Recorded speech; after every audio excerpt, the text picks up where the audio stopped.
প্রচন্ড শীতের কারণে, ঠান্ডার কারণে যেসব এলাকায় তাপমাত্রা হিমাঙ্কের নিচে এসে যায়, সেই সব দেশে সমুদ্রের পানি আর দরিয়ার পানিগুলি বরফ হয়ে যায়। এই বরফ যখন হতে থাকে তখন পানি তার নিজের তাপকে নিচের দিকে ছুটতে থাকে। উপরের তাপ বরফ হয়ে যায় ঠান্ডা, আর নিচে তাপ বিচ্ছুরিত করে দিয়ে পানির ভিতরে যত জলজ প্রাণী আছে আর উদ্ভিদ আছে সবগুলিকে বাঁচায় রাখার ব্যবস্থা আল্লাহ রাব্বুল আলামিন এভাবে করে থাকে। এবার আল্লাহ রাব্বুল আলামিন বলছেন, এই পানি ছাড়া মানুষ বাঁচে না, প্রাণী বাঁচে না। পানি এমন এক জিনিস, এমন এক নিয়ামত আমি দান করলাম। আল্লাহ পাক বলেন, কুল আরাআইতুম ইন আসবাহা মাউকুম গাওরান ফামান ইয়াতিকুম বিমাইন মাইন। বলো দেখি সবে, শুকাইয়া যদি যায় এই জমিনের পানি, তাহলে হেথায় তটনির ধারা কে দিবে সবারে আনি। এই পৃথিবীর নদী নালা খাল বিল জমিনের আভ্যন্তরীণ দিকে পানিগুলি যদি আমি আল্লাহ রাব্বুল আলামিন শুকায় দেই, তাহলে আমি আল্লাহ ছাড়া এমন কে আছে যে নতুন করে আবার পানির আমদানি করে দিতে পারে? আছে কেউ? আজ পানির শূন্যতা আমাদের দেশে দেখা যাচ্ছে। পানি আস্তে আস্তে কমে যাচ্ছে, আস্তে আস্তে পানি শেষ হয়ে যাচ্ছে। কি কারণে শেষ হচ্ছে এবং কি হলে পানি পাওয়া যাবে পরে বলা যাবে ইনশাআল্লাহ। তো জীবন ধারণের জন্য যেমন পানির প্রয়োজন, জীবন ধারণের জন্য তেমন বাতাসেরও প্রয়োজন। পানি ছাড়া তো কিছু সময় চলতে পারে, পানি এবং খাদ্য ছাড়া কিছু সময় চলতে পারে, কিন্তু বাতাস ছাড়া তো এক মুহূর্ত চলে না, ঠিক কিনা? বুঝেন কিনা কথা? বাতাস ছাড়া এক মুহূর্ত চলতে পারে না। অথচ আল্লাহ রাব্বুল আলামিন এই বাতাস দিয়ে গোটা আকাশকে, শূন্য জায়গাগুলি বাতাস দিয়ে ভরে রেখেছেন, যাতে করে কারো বাতাসের কোনো অসুবিধা না হয়, শ্বাস করতে কোনো কষ্ট না হয়। প্রাণী জগৎকে বাতাস দিয়ে বাঁচিয়ে রাখার জন্য আল্লাহ পাক মহাশূন্যকে এভাবে সব এলাকা বাতাস দিয়ে ভরে রেখেছেন। এই জন্য তার নাম হচ্ছে রব। আল্লাহ পাক বলেন, খাবারের দিকে একটু নজর করো, কেমন ভাবে কি সুন্দর করে খাবারগুলি তৈরি করে দিয়েছি। শুরু কিভাবে হলো, পরিপক্ক কিভাবে হলো, সেদিকে তোমরা লক্ষ্য করো। সে লক্ষ্য তো করা নাই, সমানে খায়, বিসমিল্লাহ বলেন, আলহামদুলিল্লাহ বলেন, পাইকারি দরে খাইতেই থাকে। আল্লাহ পাক বলছেন, খাদ্যাদির দিকে লক্ষ্য করো। এই যে চাউল তোমরা খাচ্ছ, আটা খাচ্ছ, গম খাচ্ছ, মাছ খাচ্ছ, গোশ খাচ্ছ, তাম পৃথিবীর সমস্ত বিজ্ঞানীরা একত্রিত হয়ে একটা চাউল বানাইতে পারবে? জোরে কোন পারবে? না পারবে। পারবে প্লাস্টিকের চাউল খাবে আর কলেরা হয়ে মরবে। পৃথিবীর সমস্ত বিজ্ঞানীরা একত্রিত হয়ে একটি চাউল বানাতে পারবে না। وَإِنَّ لَكُمْ فِي الْأَنْعَامِ لَعِبْرَةً نُسْقِيكُم مِّمَّا فِي بُطُونِهِ مِن بَيْنِ فَرْثٍ وَدَمٍ لَبَنًا خَالِصًا سَائِغًا لِلشَّارِبِينَ। তোমাদের চতুষ্পদ জন্তুর মধ্যে দেখবে বুদ্ধিমান দূরদৃষ্টি সম্পর্ক লোক যারা, তাদের জন্য আমি এর মধ্যে নিদর্শন রেখেছি। তোমাদের দুগ্ধবতী গাভীগুলি, যার দ্বারা তোমরা দুধ পাও, এগুলি জমিনের ঘাস খেলো, খড় খেলো, আর এর দ্বারা রক্ত তৈরি হলো, পায়খানা তৈরি হলো, পেশাব তৈরি হলো। পাশাপাশি রাস্তা দিয়ে পরিষ্কার সুস্বাদু দুধ আমি আল্লাহ রাব্বুল আলামিন তোমাদের জন্য দান করেছি। এত নিয়ামত আল্লাহ পাক দিলেন, আল্লাহ পাকের বিনিময় কিছুই চান নাই। কিছু চাইছেন নাকি? বলেন, কিছু চেয়েছেন? কিছুই চান না। দেখেন, এই যে ঠান্ডা মৌসুম চলছে, এখন কি মৌসুম? শীতের মৌসুম। এই পৃথিবীটাকে আমরা, আমাদের একটা রুমকে যদি ঠান্ডা করতে চাই, তাহলে আমরা কি লাগাই? রুমে এসি লাগাই। প্রত্যেক মাসে বিল দেওয়া লাগে না? লাগে না? বিল দিতে হয়। একটা রুম এসি দিয়ে ঠান্ডা করতে প্রত্যেক মাসে 500, 1000, 2000, 2500 রুম হিসাবে এর ভাড়া দেওয়া লাগে, এর চার্জ দিতে হয়। এত বড় বিশ্বটা আল্লাহ পাক ঠান্ডা করে ফেলেছেন। কত বড় এসি প্লান্ট আল্লাহ পাকের, সুবহানাল্লাহ। কত বড় এসি আল্লাহ ছেড়ে দিয়েছেন। এখন ডিজেল জ্বালায় আগুন তৈরি করেন, কাঠ জ্বালায় আগুন তৈরি করেন। পৃথিবীর মানুষের হাতে আগুন জ্বালাবার, উত্তাপ সৃষ্টি করার যত রকমের টেকনোলজি আছে সব যদি একত্রিত করা হয়, সূর্য প্রতি সেকেন্ডে যে তাপ বিকিরণ করে পৃথিবীর জন্য, সারা পৃথিবীর সমস্ত মানুষ এক জায়গায় হইয়া কিয়ামত পর্যন্ত প্রচেষ্টা করিও ওই এক সেকেন্ডের তাপ তৈরি করতে পারবে? পারবে না। সুতরাং আল্লাহ রাব্বুল আলামিন তিনি বিরাট নিয়ামত রেখেছেন সব জিনিসের মধ্যে। এই নিয়ামতগুলি বুঝতে হবে, এগুলি বুঝতে হবে। এই জন্য আল্লাহ রাব্বুল আলামিনের নবী বলেছেন, আল্লাহর সৃষ্টি জগতের উপরে, তার সৃষ্টি নৈপুণ্যতার উপরে কেউ যদি গবেষণা করে, চিন্তা করে 1 ঘন্টা, আল্লাহ পাক তার আমলনামায় 60 বছরের নফল ইবাদতের সওয়াব লিখে দিবেন। কি সোজা কথা। চিন্তা করতে হবে, গবেষণা করতে হবে আল্লাহ পাক কি নিয়ামত দিয়েছেন। ওয়ামা বিকুম মিন নি'মাতিন ফামিনাল্লাহ। যত নিয়ামত আমরা পেয়েছি সব কার কাছ থেকে?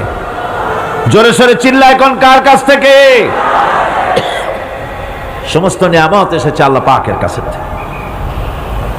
আল্লাহ রাব্বুল আলামিন বলেন তিনি হচ্ছেন রহমান। ওয়াল্লাহু জাআলা লাকুম মিন বুয়ুতিকুম সাকানান ওয়া জাআলা লাকুম মিন জুলুদিল আনআমি বুয়ুতা। আল্লাহ পাক বলছেন তোমাদের জন্য, তোমাদের ঘরসমূহকে আল্লাহ পাক স্থিতি লাভের, স্বস্তি শান্তি লাভ করার জন্য আল্লাহ পাক একটা স্থান করে দিয়েছেন, জায়গা করে দিয়েছেন। আমরা যে ঘর বানাই, এই ঘর বানাবার পেছনে আল্লাহ পাকের কত বড় নিয়ামত। ঘর একটা বানাতে হলে খুঁটি লাগবে। খুঁটি কোত্থেকে আসছে বলেন? কোত্থেকে? গাছের থেকে খুঁটি পেয়েছেন। কিসের থেকে পেয়েছেন? গাছ কাঠ। শুধু খুঁটিতে ঘর হবে না, এরপরে খুঁটি হয়ে গেল, চাল লাগবে। চাল দেবেন কি দিয়ে? খড় দিয়া দেন, টিন দিয়া দেন, টালি দিয়া দেন, যা দিয়া দিবেন সেটা হচ্ছে কার? জোরে কর। শুধু খুঁটি আর চাল হলে হবে না, বেড়া লাগবে, দরজা লাগবে, জানালা লাগবে, যা কিছু দরকার। আল্লাহ বলেন তোমার এই শান্তির ঘরটার পেছনে আমার নিয়ামত, আমার রহমত কাজ করেছে। আবার শীত প্রধান দেশে যেখানে বিল্ডিং এও কাজ হবে না, যেখানে ঘর বানাতে হলে কাঠখড়ির ঘর দিয়েও কাজ হবে না, এত প্রচন্ড শীত, সেইখানে আল্লাহ পাক পশুর চামড়া দিয়া ঘর বানাবার জন্য মানুষের মাথায় আল্লাহ পাক বুদ্ধি দান করে দিয়েছেন।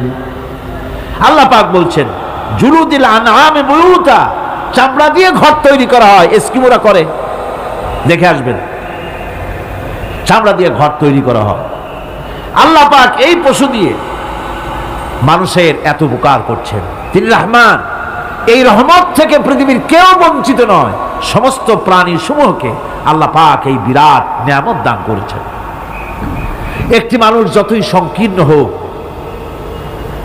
অসভ্য জীবন যাপন করুক, ইলিটারেট হোক, মূর্খ হোক, লেখাপড়া কিচ্ছু জানে না, একটা পর্ণ কুটিরের ভিতর এক কৃষক বাস করে, সেও যদি চিন্তা করে তাহলে অন্তত এতটুকু উপলব্ধি তার আসবে যে সে অসুখ হলে পরে তার আশেপাশে লতা গুল্ম, গাছের শিকড় বেটে খেলে পরে তার অসুখ ভালো হয়ে যায়। ঠিক কিনা?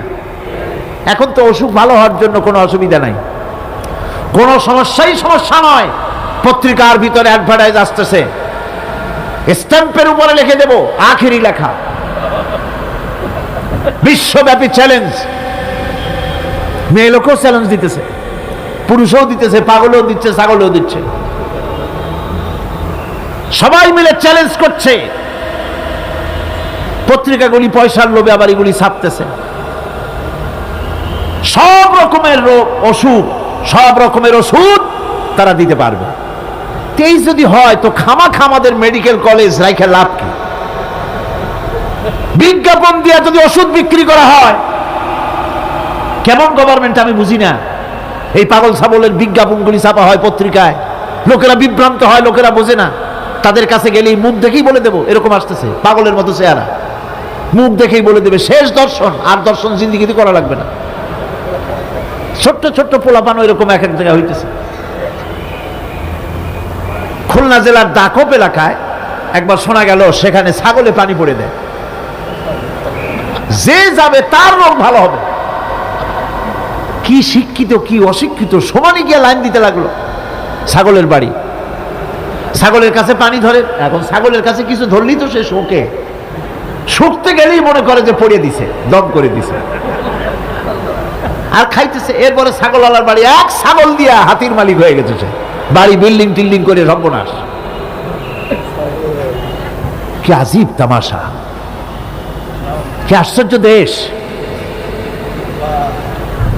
এমন কোন রোগ নাই যে এই সমস্ত পাগল ছাগলের চিকিৎসা ভালো না হবে। এগুলি অ্যাডভার্টাইজ দিয়ে চলছে। আল্লাহ পাক মানুষকে অসুখ দিয়েছেন, অসুখের আবার ওষুধও দিয়েছেন। কারণ আলহামদুলিল্লাহ, লিকুল্লি দাইন দাওয়াও, প্রত্যেকটি রোগের ওষুধ আল্লাহ তৈরি করেছেন। সুবহানাল্লাহ বিহামদিহি। কালো জিরা সম্পর্কে রাসূল করিম সাল্লাল্লাহু আলাইহি ওয়াসাল্লাম বলেছেন, হাদিহি হাব্বাতুস সাওদা, এটা হচ্ছে কালো দানা। দাওয়াউন লিকুল্লি দাইন ইল্লা সাম, মৃত্যু ছাড়া সকল রোগের ওষুধ কালো জিরার মধ্যে আছে। আবার মধু সম্পর্কে আল্লাহ পাক বলেছেন, এটি হচ্ছে গোটা পৃথিবীর সমস্ত মানুষের জন্য রোগের প্রতিষেধক। একজন নিরক্ষর মানুষও, যিনি লেখাপড়া কিছুই জানে না, সে লোকটাও টের পায় অসুখ বিসুখ হলে সে আশেপাশে লতা গুল্ম বেটে তার থেকে তার রোগ নিরাময় করতে পারে। রৌদ্রের দাবানল থেকে বাঁচার জন্য সে গাছের আশ্রয় নিতে পারে।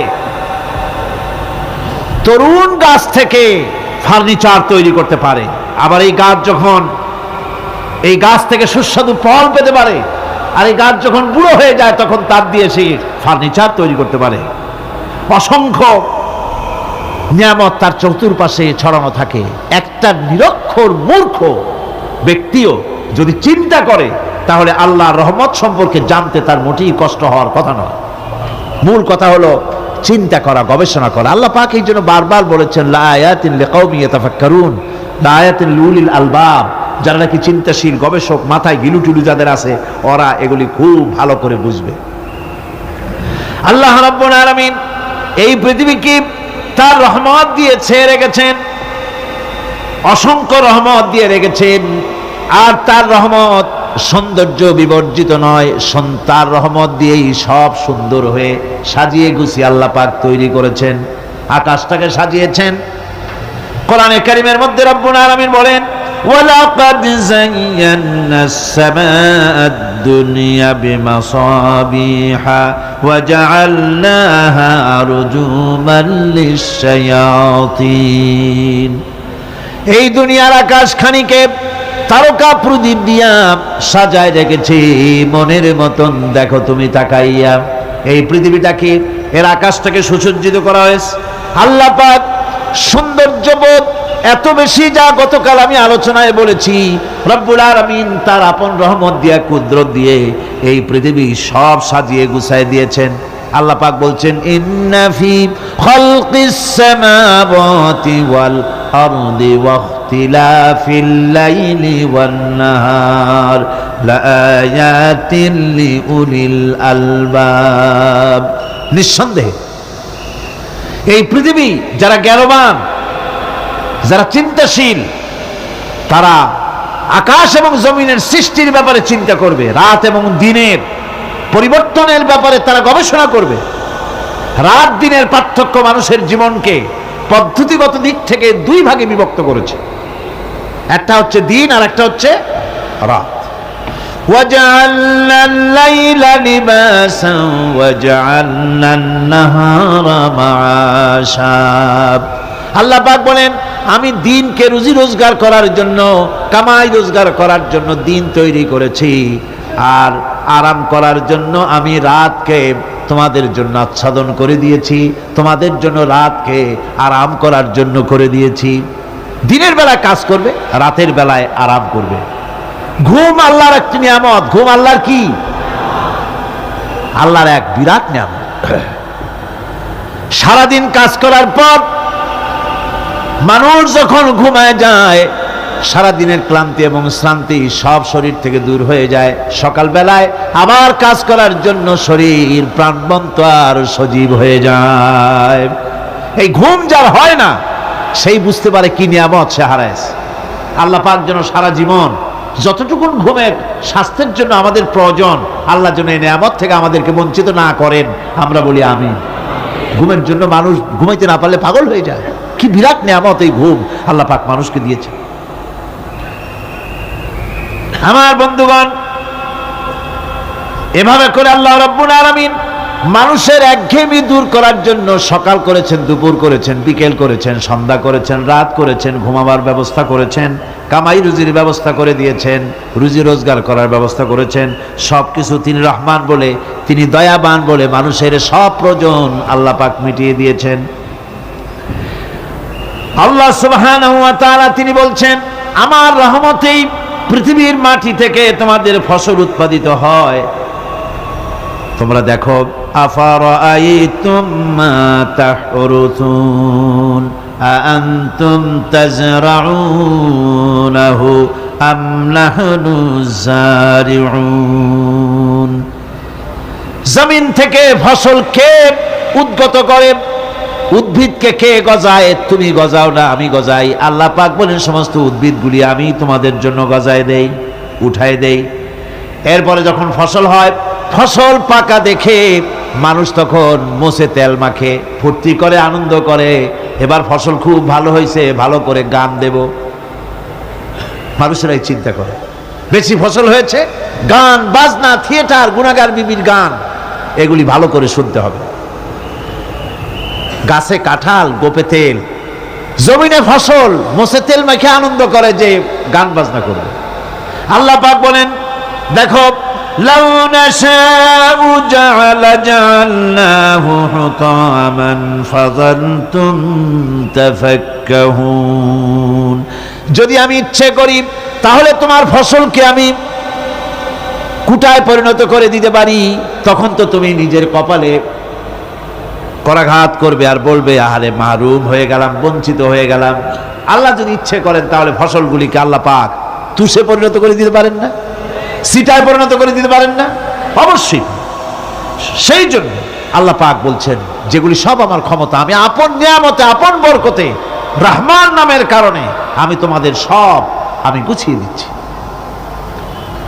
আল্লাহ পাক ফসলের জন্য, আপনার জমিনের ফসলের জন্য আল্লাহ পাক বিনা পয়সায় সারের ব্যবস্থা করে দিয়েছেন। জোরে কোন সুবহানাল্লাহ। সেই সারটা হচ্ছে কি? ওয়া মিন আয়াতিহি আইয়ুরিকুমুল বারকা খাউফান ওয়া তামআম ওয়া ইউনাজ্জিলু মিনাস সামাই মা। আল্লাহ পাক বলেন, আমি আমার নিদর্শনাবলীর ভিতরে এটা হচ্ছে নিদর্শন, যে আকাশে বিদ্যুৎ চমকায়, মেঘের গর্জন আর বিদ্যুতের চমক, এ সবগুলি আমার নিদর্শন। বৃষ্টির পানির সাথে এগুলি এসে জমিনের ফসলকে বৃদ্ধি করে দেয়। জোরে বলেন সুবহানাল্লাহ। কৃষিবিদরা বলেছেন, যে বছর আকাশে যত বেশি বিদ্যুৎ চমকায় সে বছর জমিনের ফসল তত বেশি বৃদ্ধি পায়। বিনা পয়সায় এ ধরনের আল্লাহ পাক ব্যবস্থা করে দিচ্ছেন। এরকম দরিয়ার মাছ, গোশত, তরি, তরকারি, ফল, মৌসুম উপযোগী যা কিছু প্রয়োজন এ সব কে দিচ্ছেন? বলেন না, কে দিচ্ছেন? ওয়ামা মিন দাব্বাতিন ফিল আরদি ইল্লা আলাল্লাহি রিজকুহা। এই পৃথিবীর বুকে এমন কোন বিচরণশীল জীব নাই যে জীবের রিজকের দায়িত্ব আল্লাহ পাক নিজ হাতে গ্রহণ করেন নাই। এবার দেখেন আল্লাহ পাক আরো বলছেন, وَكَأَيِّن مِّن دَابَّةٍ لَّا تَحْمِلُ رِزْقَهَا اللَّهُ يَرْزُقُهَا وَإِيَّاكُمْ। বহুত প্রাণী এমন আছে যে প্রাণীরা রিজেককে সঞ্চয় করে না। আমাদের রিজক তো সঞ্চয় করা আছে, আমাদের ব্যাংকে টাকা আছে, গোলায় ধান আছে, চাউল আছে, আছে কি না? কম থাকুক বেশি থাকুক আছে তো। কিন্তু পৃথিবীতে এমন বহু প্রাণী আছে যাদের কোনো সঞ্চয় নাই।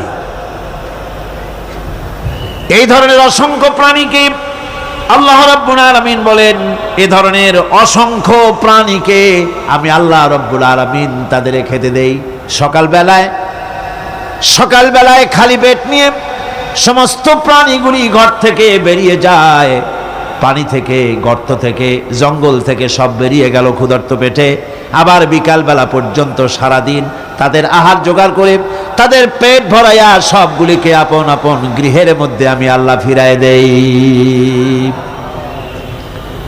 সেই জন্য আল্লাহ পাক বলছেন, ইয়া আইয়ুহান নাসু যকুরু নি'মাতাল্লাহি আলাইকুম হাল মিন খালিকিন গায়রুল্লাহ ইয়ারযুকুকুম মিনাস সামাই ওয়াল আরদ লা ইলাহা ইল্লা হুয়া ফাআন্না তুফাকুন। হে মানব সকল, স্মরণ করো আল্লাহ পাকের সেই নিয়ামতের কথা, যে নিয়ামত ওই আল্লাহ ছাড়া কে আছে যে তোমাকে আকাশ থেকে রিজকের ব্যবস্থা করেন, যিনি তোমাকে খাওয়ার দাওয়ার ব্যবস্থা করেন। তিনি ছাড়া কেউ নাই এই পৃথিবীর বুকে, আকাশে এবং জমিনে। তিনি এক এবং একক। ওয়া ইলাহুকুম ইলাহুন ওয়াহিদ লা ইলাহা ইল্লা হুয়ার রাহমানুর রহিম। তিনি হচ্ছেন তোমাদের ইলাহ, তিনি এক, তিনি একক। সুতরাং তিনি হচ্ছেন পরম দাতা এবং বিশেষ নিয়ামত যিনি দেন, পরম দাতা এবং দয়ালু। কোরআনে কারিমে যখনই আমরা বলেছি আলহামদুলিল্লাহি রাব্বিল আলামিন, আল্লাহ পাক খুশি হয়েছে। প্রশ্ন হয়েছে তার কি আরো কোন গুণ আছে? জবাবে বলেছি আর রহমানির রহিম, তিনি পরম দাতা, তিনি দয়ালু। সুবহানাল্লাহ বিহামদিহি, তিনি রহিম। পরকালে কিয়ামতের ভয়াবহ দিনে বান্দার জন্য তিনি রহিম হবেন। দুনিয়ায় তো অবারিত উন্মুক্ত হস্তে সকলকে দিচ্ছেন, আর কিয়ামতের দিন আল্লাহ পাক রহিম হবেন তার বান্দাদের জন্য। কোরআন বলছে তিনি হচ্ছেন রহমান, মানুষের জন্য তিনি রহমত দেন।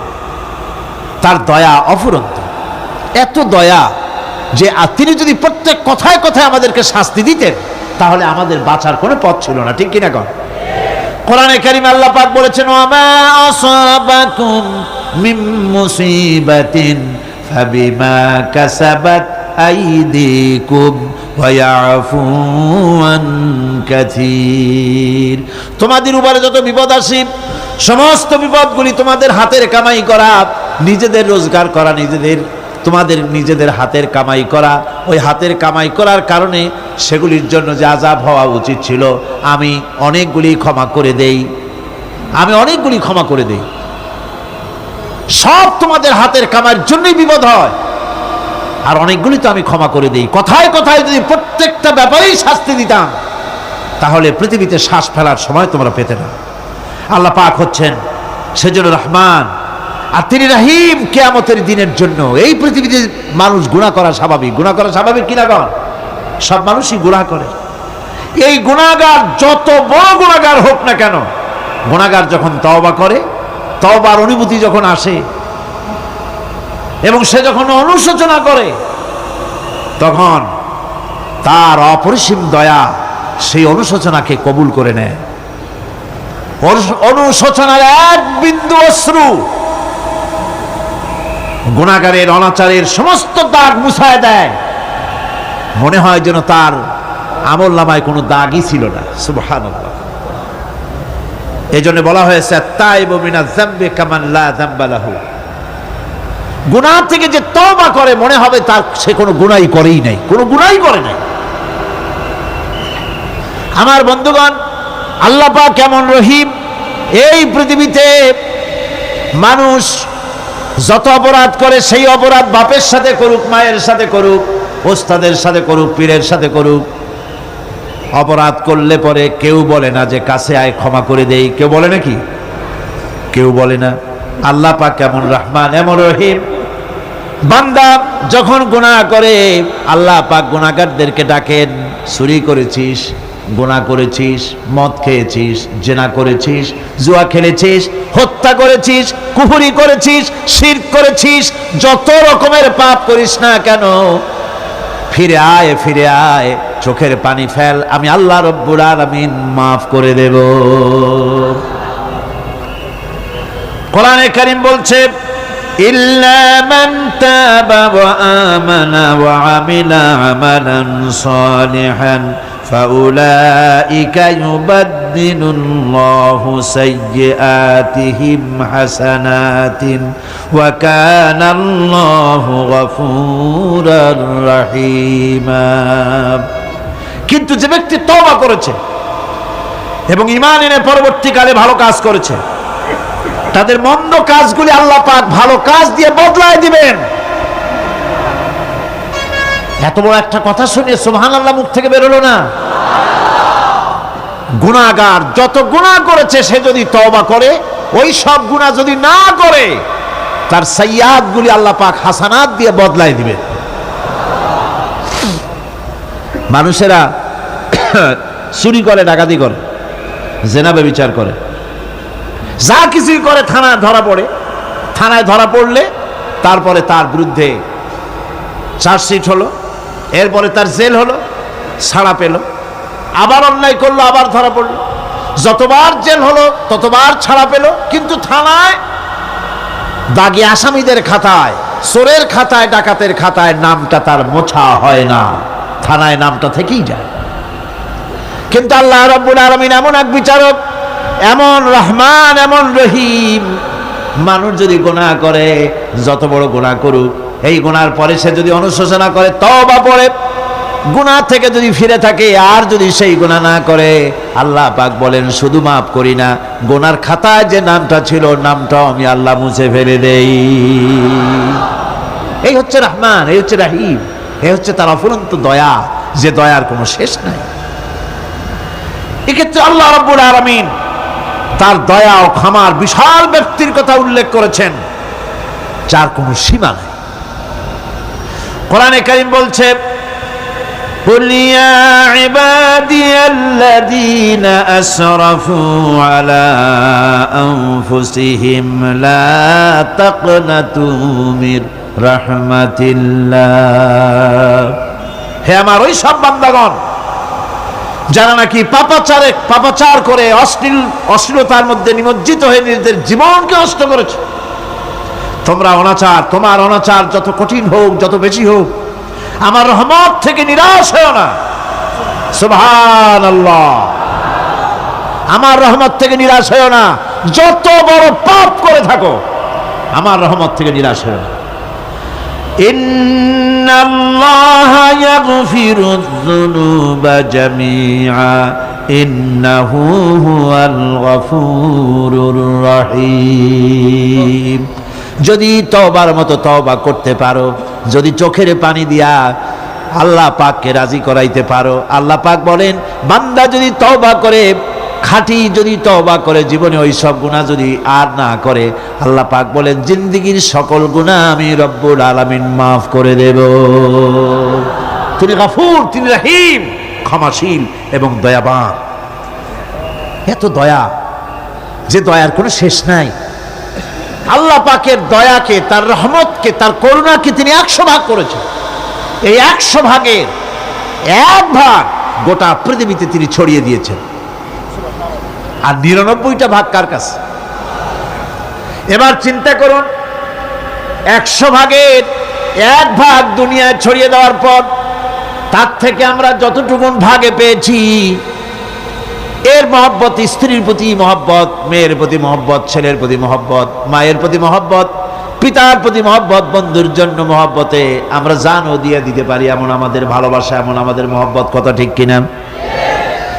1টা ভাগ সারা পৃথিবীতে ছড়িয়ে দেওয়ার পর যেটুকুনো পেলাম, সেই ভালোবাসার তীব্রতা যদি এত বেশি হয়, আকর্ষণ যদি এত বেশি হয়, তাহলে এই 99টা মহব্বত, দয়া, রাহমানিয়াতের, দয়ার, রাহিমিয়াতের যে গুণগুলি আল্লাহ পাক নিজের কাছে রেখেছেন, সেই মাবুদের দয়া তার বান্দার প্রতি কত বেশি! কি বিরাট মহব্বত! রাসূল করিম সাল্লাল্লাহু আলাইহি ওয়াসাল্লাম বলেছেন, সাহাবীরা, একটি লোক উটের পৃষ্ঠে চড়ে কোথাও যাচ্ছিল, পথিমধ্যে বিশ্রাম করল। বিশ্রাম থেকে উঠে দেখে তার উট নাই। সে উটের পৃষ্ঠে তার খাদ্য ছিল, পানীয় ছিল, সব ছিল। এই লোকটা কেমন পেরেশান হয়? সাহাবীরা বললেন, হুজুর এ তো মারাত্মক পেরেশানি। উটের মরুভূমির জাহাজ, উট হারায় গেছে, তার খাদ্য হারাইছে, পানি গেছে, সব শেষে তো মরা ছাড়া পথ নাই। দারুণ উৎকণ্ঠিত হবে লোকটা। হুজুর বলেন, এই লোকটি পেরেশান হয়ে আস। এমন সময় দেখতে পেল তার সেই উট তার খাদ্য আর পানীয় নিয়ে তার কাছে ফিরে এসেছে। বলো কেমন খুশি হয়? সাহাবীরা বলেন, হুজুর এর থেকে এই লোকটির খুশির আর কিছু থাকতে পারে না। নবীজি বলেন, আমার সাহাবীরা শোনো, আল্লাহর কোন বান্দা যখন নাফরমান হয়ে যায়, আল্লাহ থেকে দূরে সরে যায়, আল্লাহ থেকে যখন এরাজ করে যায়, উঠারা ব্যক্তি উট পাওয়ার জন্য যেমন অবস্থা হয়ে যায়, আল্লাহ পাক তার বান্দার জন্য তেমন বোধ করেন। উঠারা ব্যক্তি উট পেলে পরে যেমন আনন্দিত হয়ে যায়, কোন নাফরমান বান্দা যদি সেজদায় পড়ে কান্দে আর বলে, আল্লাহ গুনাহ করেছি আমারে মাফ করে দাও, উঠারা ব্যক্তি উঠ পায়া যত খুশি হয়, এর থেকে লক্ষ কোটি কেন বেশি আল্লাহ রাব্বুল আলামিন তার বান্দার প্রতি খুশি হয়ে যান। আল্লাহ রহমান রহিম, কি দয়া, এত বড় দয়া তার। সেই দয়ার কারণে তার প্রতি আমাদেরকে আকৃষ্ট হতে হবে। মাফ চাইলে আল্লাহ পাক মাফ করবে। ওয়াকালা রাব্বুকুম উদউনি আস্তাজিব লাকুম। তোমাদের রব তোমাকে বলছে, তোমাদের রব কে? আমাদের রব। সকলে বলেন, কে আমাদের রব? সে আল্লাহ আমাদেরকে বলছেন, তোমাদের রব বলছেন আমাকে ডাকো, আমি ডাকে সাড়া দেব। সুবহানাল্লাহ। এরকম একটা অনুভূতি আমার নিজের হয়েছিল, আমার নিজের একটা অনুভূতি। কাবা শরীফের ভিতরে যখন আল্লাহ পাক আমাকে প্রবেশের সুযোগ দিয়েছিলেন কাবা শরীফের মধ্যে, তখন তো আর রসমে কাবা নাই। কাবার ভেতরে ঢুকলে তখন চতুর্দিক কেবলা, চতুর্দিকে ফিরে দুরাকাত না করে নামাজ পড়লাম। সেজদা দেওয়ার সুযোগ হলো, সেজদায় পড়ে এমন কান্না শুরু হলো, দম আটকে যাওয়ার মতো, শুধু কাঁপতেই থাকলাম। আধা ঘন্টা চলে গেল সেজদার ভেতরে। এরপরে আমার চিন্তা হলো, হুশ হলো যে আমি এতক্ষণ এখানে সেজদায় পড়ে আছি, আরো তো মেহমান এর মধ্যে ঢুকবে। কিছু রাষ্ট্রীয় মেহমান ছিল, দুনিয়ার বিভিন্ন দেশ থেকে তারা দাওয়াত দিয়েছিল। তো সেই মেহমানরা ঢুকতে পারবে না, এর মধ্যে 18-20 জনের বেশি লোক ধরে না। তা আমি অন্যের হক বোধহয় নষ্ট করছি, এই অনুভূতি না আসলে আমি কতক্ষণ সেজদায় পড়ে থাকতাম আল্লাহই জানে। আমি যখন সেজদা থেকে মাথা তুললাম, দরজার দিকে যখন তাকিয়েছি, ঠিক আমার চোখটা গিয়ে পড়লো দরজার সেই অংশে যেখানে লেখা আছে ওয়াকালা রাব্বুকুম উদউনি আস্তাজিব লাকুম। আমি আবার ফুফায় কাল্লাম, আল্লাহ আমি আমার দায়িত্ব পালন করেছি, আমি তো আমার রবকে ডেকেছি। আল্লাহ তোমার গোলামের কথা তুমি শোনো, এটা আল্লাহর ওয়াদা। বান্দা কান, আমার কাছে চোখের পানি ফেল। রাসূল করিম সাল্লাল্লাহু আলাইহি সাল্লাম বলেছেন, আল্লাহ পাকের দরবারে দুইটা ফোঁটা বেশি কবুল, বেশি মঞ্জুর, বেশি প্রিয়। একটি হচ্ছে জিহাদের ময়দানে যে রক্ত ফোঁটা পড়ে সেই রক্ত ফোঁটা, আর একটি হচ্ছে আল্লাহর ভয়তে চোখ থেকে যে পানি ফোঁটা পড়ে, এটি আল্লাহর কাছে দারুণ প্রিয়। গুনার কারণে কলবের ভিতরে কলব জং আলুদা হয়ে গিয়েছে, গুনার কারণে কলব তো নষ্ট হয়ে গিয়েছে, জং পড়ে গেছে। জং বোঝেন না? বোঝেন না? হ্যাঁ, মরিচা। মরিচা জং হচ্ছে মরিচা, লোহায় মরিচা পড়ে। গুনাহ করতে করতে কলবের মধ্যে মরিচা পড়ে যায়।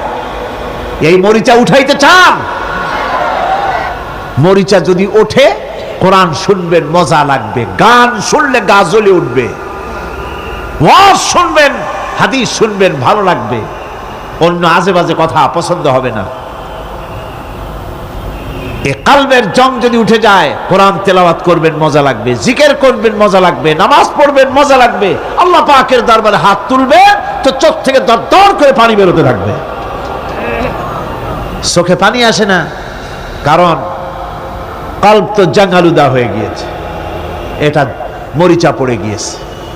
আমি জিজ্ঞেস করতে চাই, কলবের এই জং, এই মরিচা কি আপনারা উঠাতে চান? সেই মরিচা যদি তুলতে চান, তাহলে চোখের পানি ছাড়া আর কিছুই নাই। আল্লাহ পাকের জিকির করতে হবে, আল্লাহ পাকের জিকির হচ্ছে জং উঠিয়ে দেওয়ার জন্য সবচাইতে বড় হাতিয়ার, আর চোখের পানিতে এই জংগুলি ধুয়ে মুছে আল্লাহ পাক সাফ করে দিবেন। কাঁদতে শিখুন, আল্লাহ পাকের দরবারে চোখের পানি ফেলতে চেষ্টা করুন। কিয়ামতের দিন আল্লাহ পাক যদি রহিম না হন, বাঁচার কোনো উপায় নেই। বাঁচার উপায় আছে? উপায় নেই। আল্লাহ যদি হিসাবের জন্য ধরেন কিয়ামতের দিন কাউকে, হিসাবের জন্য যদি ধরেন, তাহলে জাহান্নাম ছাড়া পথ নাই। এই জন্যে আল্লাহুম্মা হাসিবনি হিসাবান ইয়াসীরা, এই দোয়া পড়তে হবে। আমরা যখন বললাম আর রহমানির রহিম, বলেন সবাই আর রহমানির রহিম। আবার প্রশ্ন হয়, বান্দা বুঝলাম, আরো কোনো কোয়ালিটি, আরো কোনো বৈশিষ্ট্য তার আছে নাকি? আমরা বলি মালিকি ইয়াউমিদ্দিন, তিনি হচ্ছেন বিচার দিনের মালিক, শেষ বিচারের মালিক তিনি। একদিকে এটাকে ব্যালেন্স করা হয়েছে, একদিকে অফুরন্ত রহমত, যার কোনো কুল নাই, কিনারা নাই। এখন আদল দরকার। এখন কি দরকার? আদল, ইনসাফ দরকার। আল্লাহ পাক একদিকে অফুরন্ত রহমত আর নিয়ামত দিয়ে পৃথিবীকে ছেড়ে রেখেছেন, অপর দিকে বলেছেন আমি হচ্ছি বিচার দিনের মালিক, সেদিন আমি বিচার করব। সেই বিচারের ভিতরে কোনো পক্ষপাতিত্ব থাকবে না, হবে না। সেখানে তিনি হবেন হাকামুল হাকিমিন, ওইটা হবে সুপ্রিম কোর্টের সুপ্রিম কোর্ট। সেই পরকালে, সেই কিয়ামতের মাঠে আপনাকে আমাকে সকলকে উপস্থিত হতে হবে, নাকি হবে না?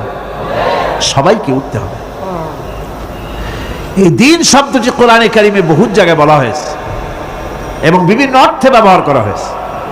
যেমন দিন শব্দের অর্থ প্রভাব, প্রতিপত্তি, আধিপত্য, ইতাআত, বন্দিগি, দাসত্ব, আনুগত্য, নীতি, পথ, পন্থা, হিসাব, ফায়সালা, প্রতিদান, প্রতিফল, এরকম অনেক অর্থ, অনেক অর্থে দিন শব্দ কোরআনে কারিমের মধ্যে ব্যবহৃত হয়েছে। কিন্তু এখানে মালিক ইয়াউমিদ্দিন, এই দিন এখানে ব্যবহার করা হয়েছে প্রতিফল অর্থে।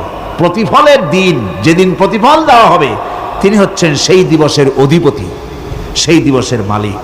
সূরা ইনফিতারে আল্লাহ পাক বলছেন ওয়ামা আদরাকা মা ইয়াউমুদ্দিন সুম্মা মা আদরাকা মা ইয়াউমুদ্দিন, বিচারের দিনটি কি তা তোমাকে কে জানালো? আবার জিজ্ঞেস করছি, তোমাকে কে জানালো বিচারের দিনটা কি?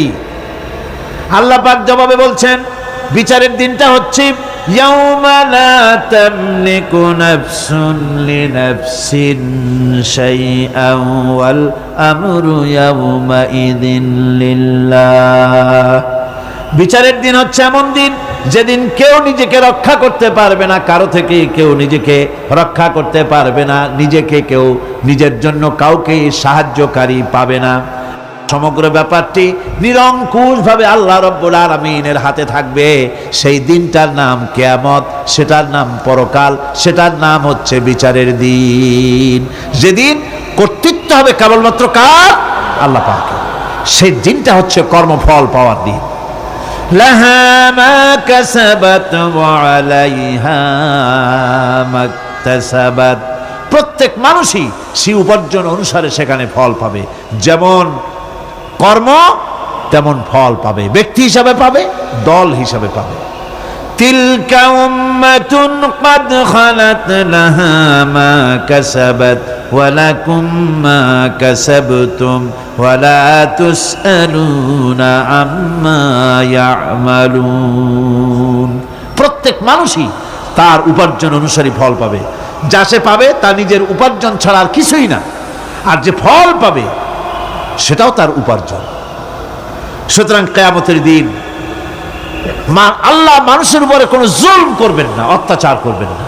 আল্লাহ পাক তো তার বান্দার জন্য জুলুমকারী নন, ঠিক কিনা? আল্লাহ পাক বলছেন মান আমিলা সালিহান ফালিনাফসিহি ওয়া মান আসাআ ফাআলাইহা ওয়া মা রাব্বুকা বিযাল্লামিন লিল আবিদ। যে ব্যক্তি পুণ্য কাজ করলো সে নিজের কাজে, নিজের স্বার্থেই তা করলো। আমরা যে নামাজ পড়ি এটা কি আল্লাহর স্বার্থ? কথা কন, আল্লাহর স্বার্থ। সারা পৃথিবীর সমস্ত মানুষ যদি আল্লাহরে সেজদা দেয়, আল্লাহর ক্ষমতা আরো কিছু কালের জন্য বাড়বে নাকি? সমস্ত মানুষ যদি আল্লাহকে অস্বীকার করে, বিদ্রোহী ঘোষণা করে, বিদ্রোহ ঘোষণা করে, তাতে কি আল্লাহর ক্ষমতা শেষ হয়ে যাবে? নাউযুবিল্লাহি মিন যালিক। যেমন ছিলেন তেমনই থাকবেন। সুতরাং আমরা যা করি, আমরা নামাজ পড়ি নিজেদের জন্যে, আল্লাহকে খুশি করার জন্য, কিন্তু কল্যাণটা আমার। কল্যাণটা কার?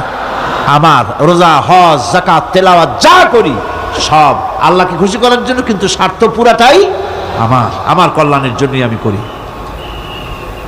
এবং আল্লাহ হচ্ছেন তিনি তোমাদের রব। ওমা রব্বুকা বিযাল্লামিল লিল আবিদ। তোমাদের রব হচ্ছেন তিনি, যিনি বান্দাদের উপরে কখনো অত্যাচার করেন না, জুলম করেন না, মেহেরবানি দিয়ে যিনি ছেয়ে রাখেন, তিনি হচ্ছেন আল্লাহ পাক। সুতরাং সেই কিয়ামতের মাঠে আল্লাহ পাকের দরবারে আমাদের সকলকেই উঠতে হবে। আল্লাহ পাকের দরবারে আমাদের সামনে, আল্লাহ পাকের সামনে দাঁড়াতে হবে। সেদিন আমাদেরকে কেউ বাঁচাতে পারবে না।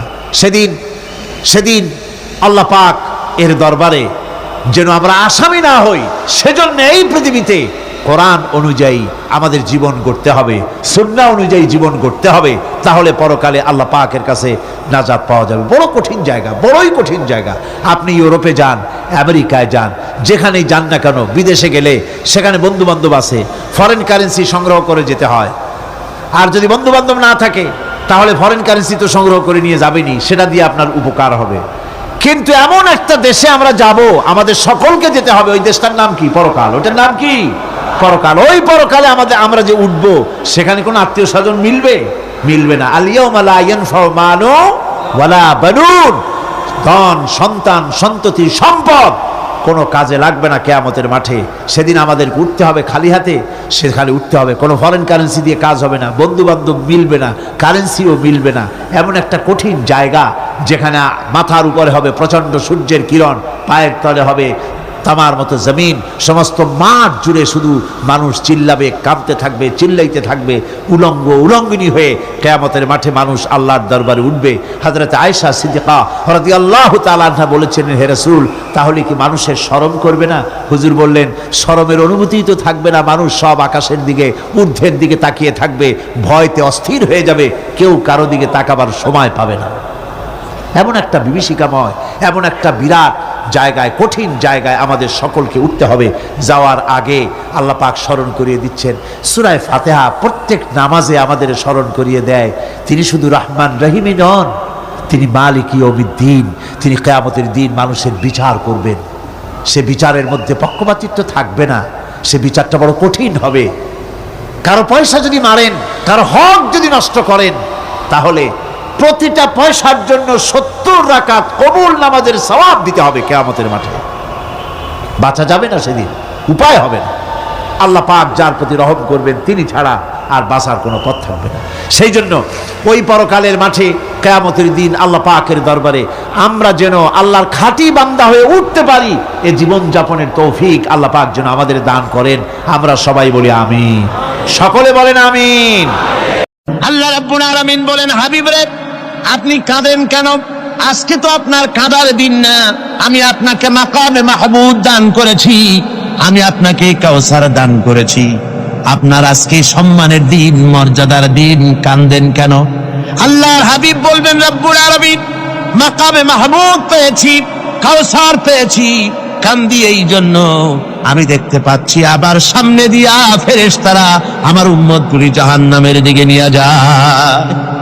আল্লাহ রাব্বুল আলামিন বলবেন, ওগো আমার হাবিব, আমি আপনাকে ক্ষমতা দিলাম, আপনার জান্নাতি উম্মতগুলি আপনি বেছে নেন। আল্লাহর হাবিব তার জান্নাতের উম্মতগুলি বাঁচতে থাকবেন। হযরত আয়েশা বলেন, ইয়া রাসূলুল্লাহ, কিয়ামতের ময়দানে লক্ষ কোটি কোটি মানুষের ভিতরে আপনার জান্নাতি উম্মত আপনি চিনবেন কি করে?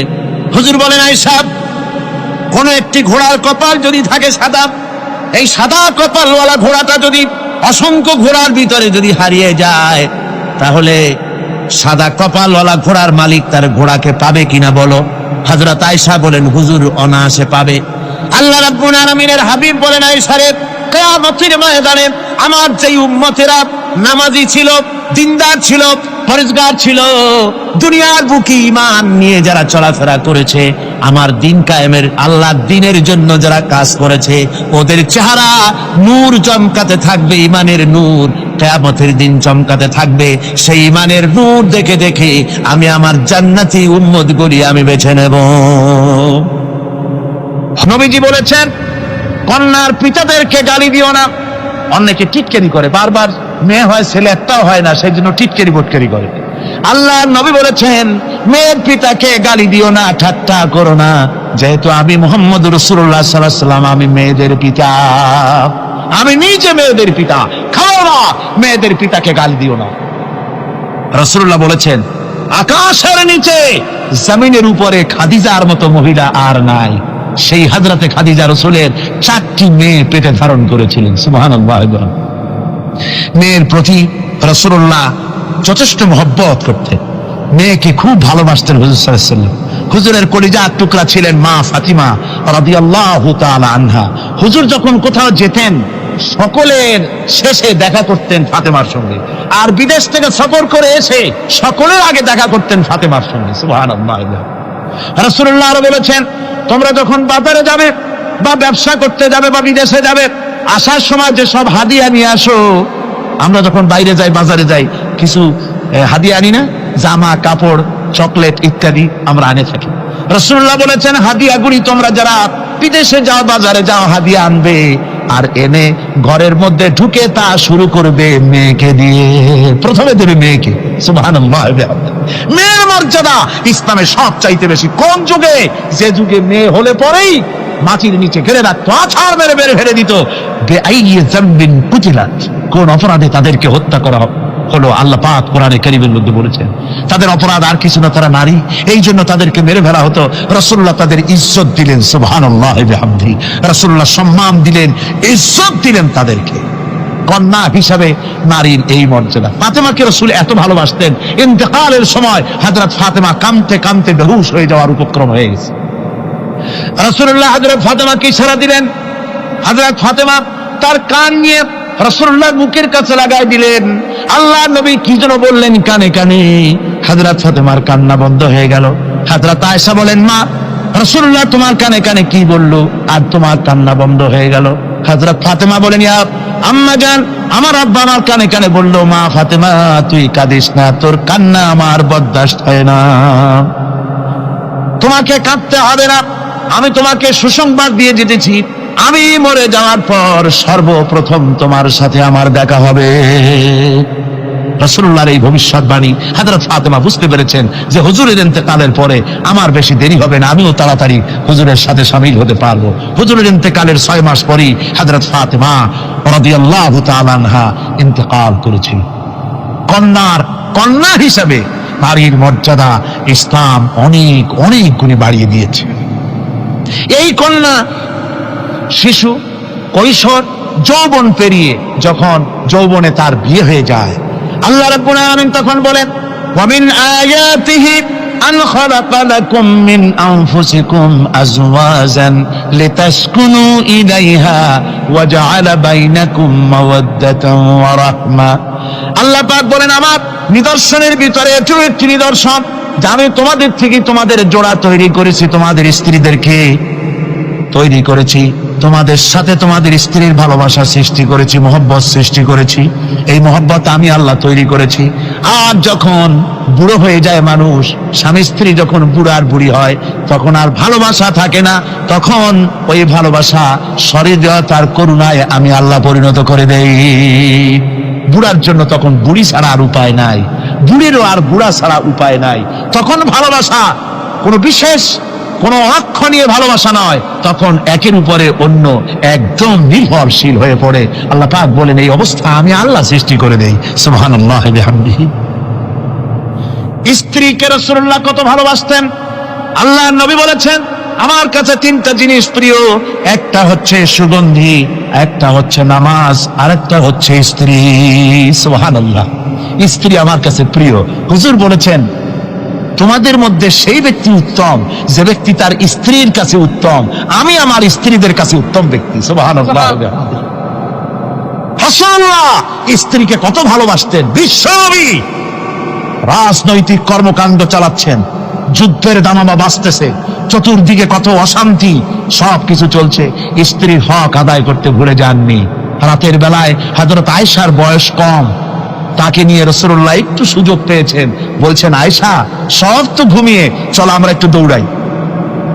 ওই যে দূরে একটা জিনিস দেখা যায়, দৌড় দাও, দেখি কি আগে যায়। দুজনে দৌড় প্রতিযোগিতা করলেন। দৌড় প্রতিযোগিতায় হযরত আয়েশা ফার্স্ট হলেন, হুজুর পিছনে পড়ে গেলেন।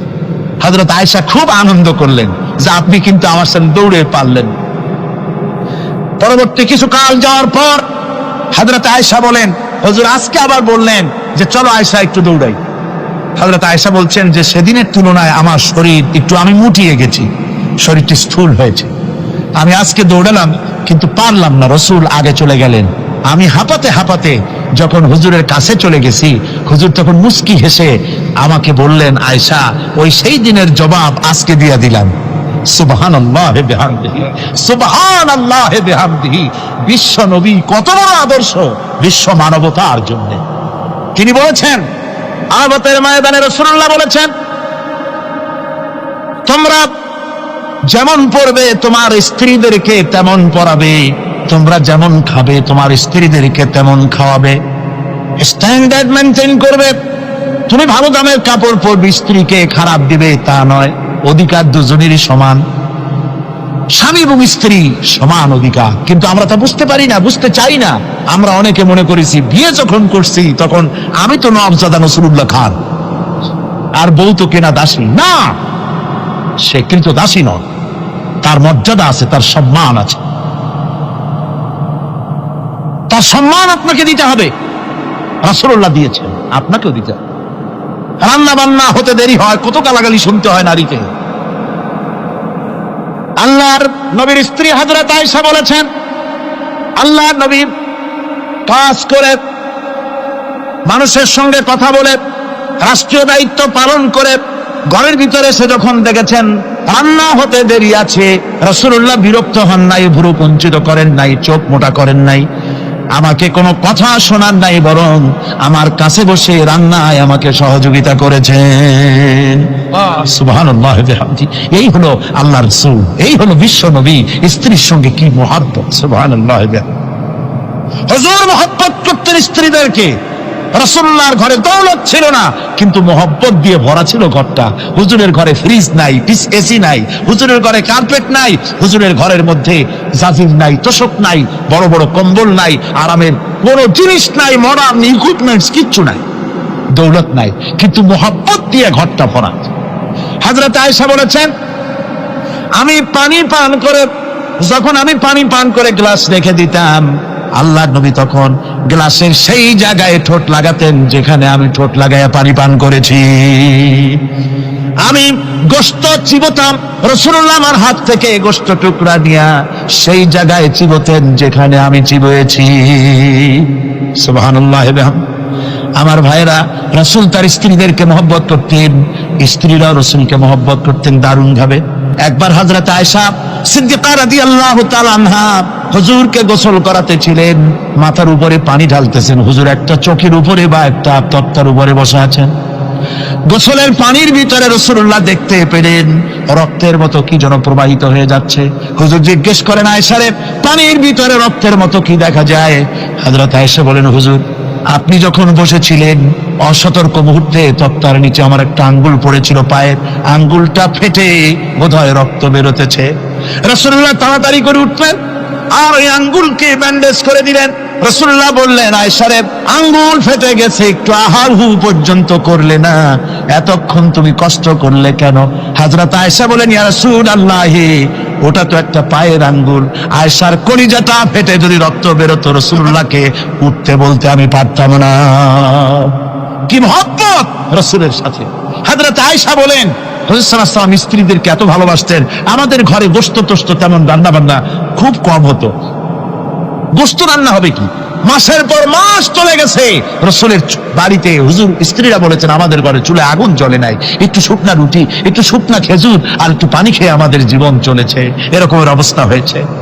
তারপরে এই অবস্থা চলেছে, এর মধ্যে যদি কখনো একটু গোশত আসছে, হুজুর যখন ছাগল টাগল ইত্যাদি ছাগল দুম্বা জবাও করেছেন, এই দুম্বার গোশত নিয়ে ছাগলের গোশত নিয়ে রাসূলুল্লাহ নিজে বেরোতেন।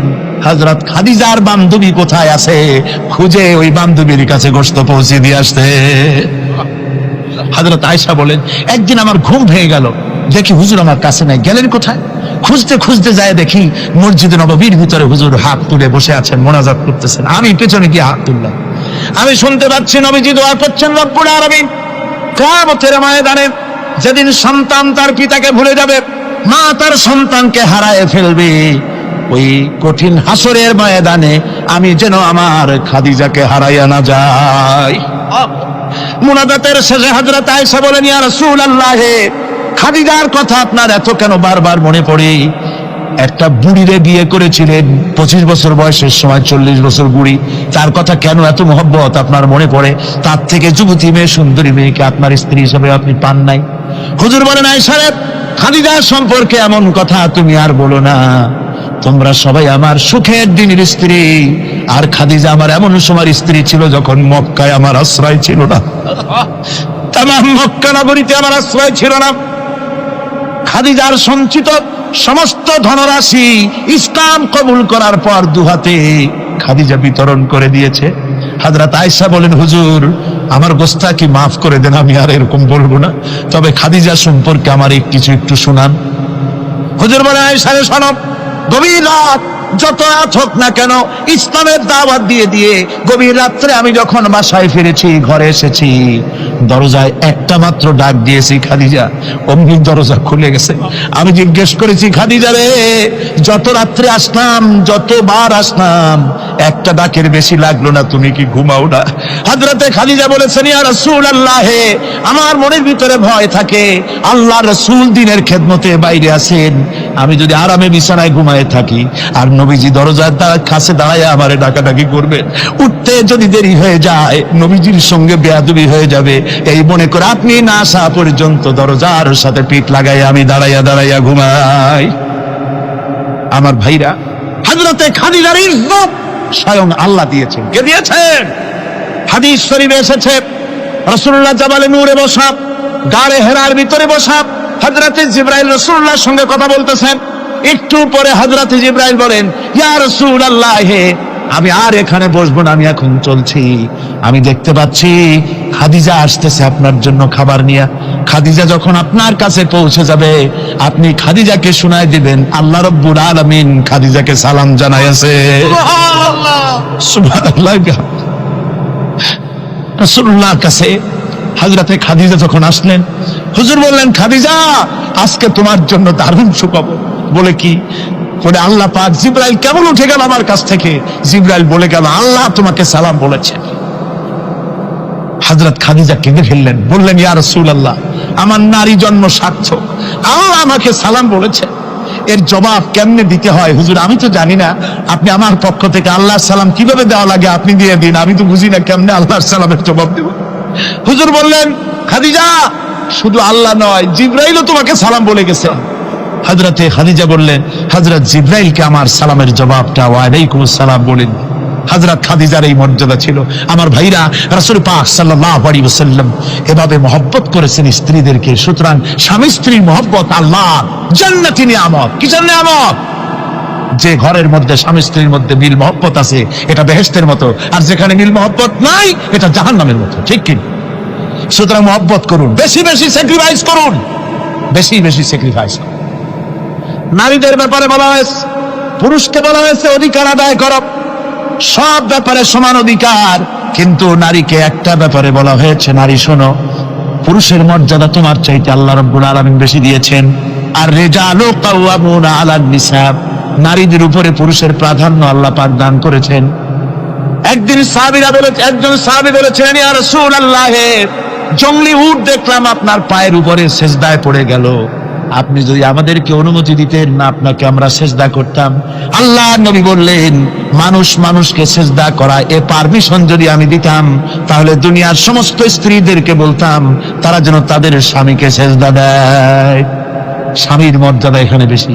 সুতরাং অধিকার সমান, কোনো সন্দেহ নাই, কিন্তু স্বামীর একটা আলাদা মর্যাদা আছে, সেই সম্মানও তাকে দিতে হবে। এরপরে এই সমান অধিকারের ভিত্তিতে স্বামী স্ত্রী চলতে থাকে, মাঝখানে আল্লাহ পাক তাদেরকে সন্তান দান করেন। আল্লাহ তাদেরকে, নারীকে লেখাপড়ার অধিকার দিয়েছেন, ইসলাম তাকে লেখাপড়ার অধিকার দিয়েছে, শিক্ষার অধিকার দিয়েছে। হযরত আয়েশা সিদ্দিকা রাদিয়াল্লাহু তাআলা আনহা শিক্ষয়িত্রী ছিলেন, হাফেজা ছিলেন, হাদিসের হাফেজা ছিলেন, কোরআনের হাফেজা ছিলেন, হাজার হাজার সাহাবায়ে কেরামদের তিনি ওস্তাদ ছিলেন। সুবহানাল্লাহ বলেন। নারীদের ব্যাপারে অধিকাংশ মাসালা হযরত আয়েশা সিদ্দিকা রাদিয়াল্লাহু তাআলা আনহার অবদান। সুবহানাল্লাহ।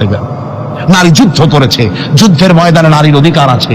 নারী চাকরি করতে পারবে, নারী ব্যবসা করতে পারবে, নারী লেখাপড়া করতে পারবে, নারী সেনাবাহিনীতে যেতে পারবে, নারী সব করতে পারবে, কিন্তু পর্দার মাধ্যমে। একটা লোক দিয়ে কাঁদতেছিল মুসলমান হওয়ার পরও। হুজুর কয় কান্দো কেন? কই যে আমার গুনাহ কি মাফ হয়েছে? হুজুর বলেন হ্যাঁ মাফ হয়ে গেছে, কলেমা পড়ছো মাফ হয়ে গেছে। কয় যে হুজুর আমি তো মারাত্মক গুনাহ করছি। বলে কি? বলে আমার একটা মেয়ে, সেই মেয়েটাকে নিয়ে আমি, ঘটনা লম্বা, আমি সংক্ষেপে বলতেছি, মেয়েটাকে ফাঁকি দিয়া তারে আমি মারবো, বুঝতে দেই নাই আমার বউরে। বললাম চলো বেড়াইতে যাই।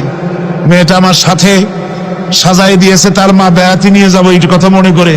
মেয়েটা কদ্দূর যায়, আবার আব্বা আব্বা বলে আমার দিকে ফিরে আসে, আবার পিছনে থাকে, আবার আব্বা আব্বা বলে জড়ায় ধরে। এইভাবে করতে করতে যখন নির্জন এলাকায় গেলাম, আমি পাহাড়ের পাশে গর্ত খোঁড়া আরম্ভ করলাম। গর্ত খুঁজি আর মাটি ছিটে এসে আমার দাড়িতে লাগে। বাচ্চা মেয়েটা আমার কাছে এসে দাড়ি দিয়ে ধুল ঝাড়ায় দেয়, কয় আব্বা তোমার দাড়িতে ধুল লাগতেছে, তুমি এই কষ্ট করতেছো কেন? মেয়ে তো বোঝে না যে আমি তার জন্য কবর খুঁজতেছি। কবরটা খোঁড়া হয়ে যাওয়ার পর মেয়েটারে বান্ধা শুরু করলাম। মেয়ে এখন কাঁদতেছে, বাবা আমার বান্ধ কেন? আমি তারে বাঁধা জোরে ওর মধ্যে নিক্ষেপ করে দিলাম। মেয়েটা গর্তের মধ্যে বসে চিৎকার করে বলছে, আব্বা তুমি আমারে বাঁচতে দাও, আমি তোমারে বাপ বলে সমাজে হ্যাঁ করবো না, আমি ভিক্ষা করে খাবো, আমারে পাইলো না। লোকটি বলছি ইয়া রাসূলুল্লাহ, আমার মনে দরদ আসলো না। আমি একটা পাথর উঁচু করে আমার মেয়ের বুক লক্ষ্য করে জোরে মেরে দিলাম। বুকটা ফেটে রক্ত ফিনকি দিয়ে উঠলো, আর মেয়ের বুক থেকে আওয়াজ বেরোলো, আব্বা। আমার কানে যেন এখনো সেই আওয়াজ বাজে। হাদিস শরীফে এসেছে, হুজুরের চোখের পানি দাড়ি ভিজে ভিজে জামার উপরে পড়তেছিল। হুজুর বললেন, আহারে, মানুষও পারে এইরকম কাম করতে।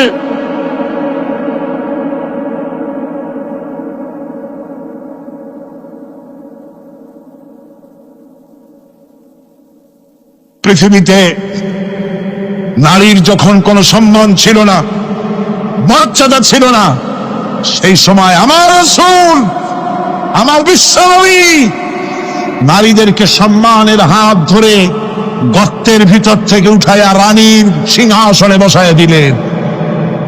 সুবহানাল্লাহ। মায়ের মর্যাদা দিয়ে দিলেন। সুবহানাল্লাহ। নারীরা আমাদের মায়ের জাত। নারীরা আমার কিয়ের জাত? মায়ের জাত। আমার মা বোনেরা, তোমাদের সম্মান কত তোমরা জানো না। আমরা পুরুষ, আমাদের পায়ের তলে জুতা, আর তোমরা আমাদের মায়ের জাত। তোমরা নারী, তোমাদের পায়ের তলে আল্লাহর জান্নাত, আল্লাহর ব্যস্ততা তোমাদের পায়ের তলে।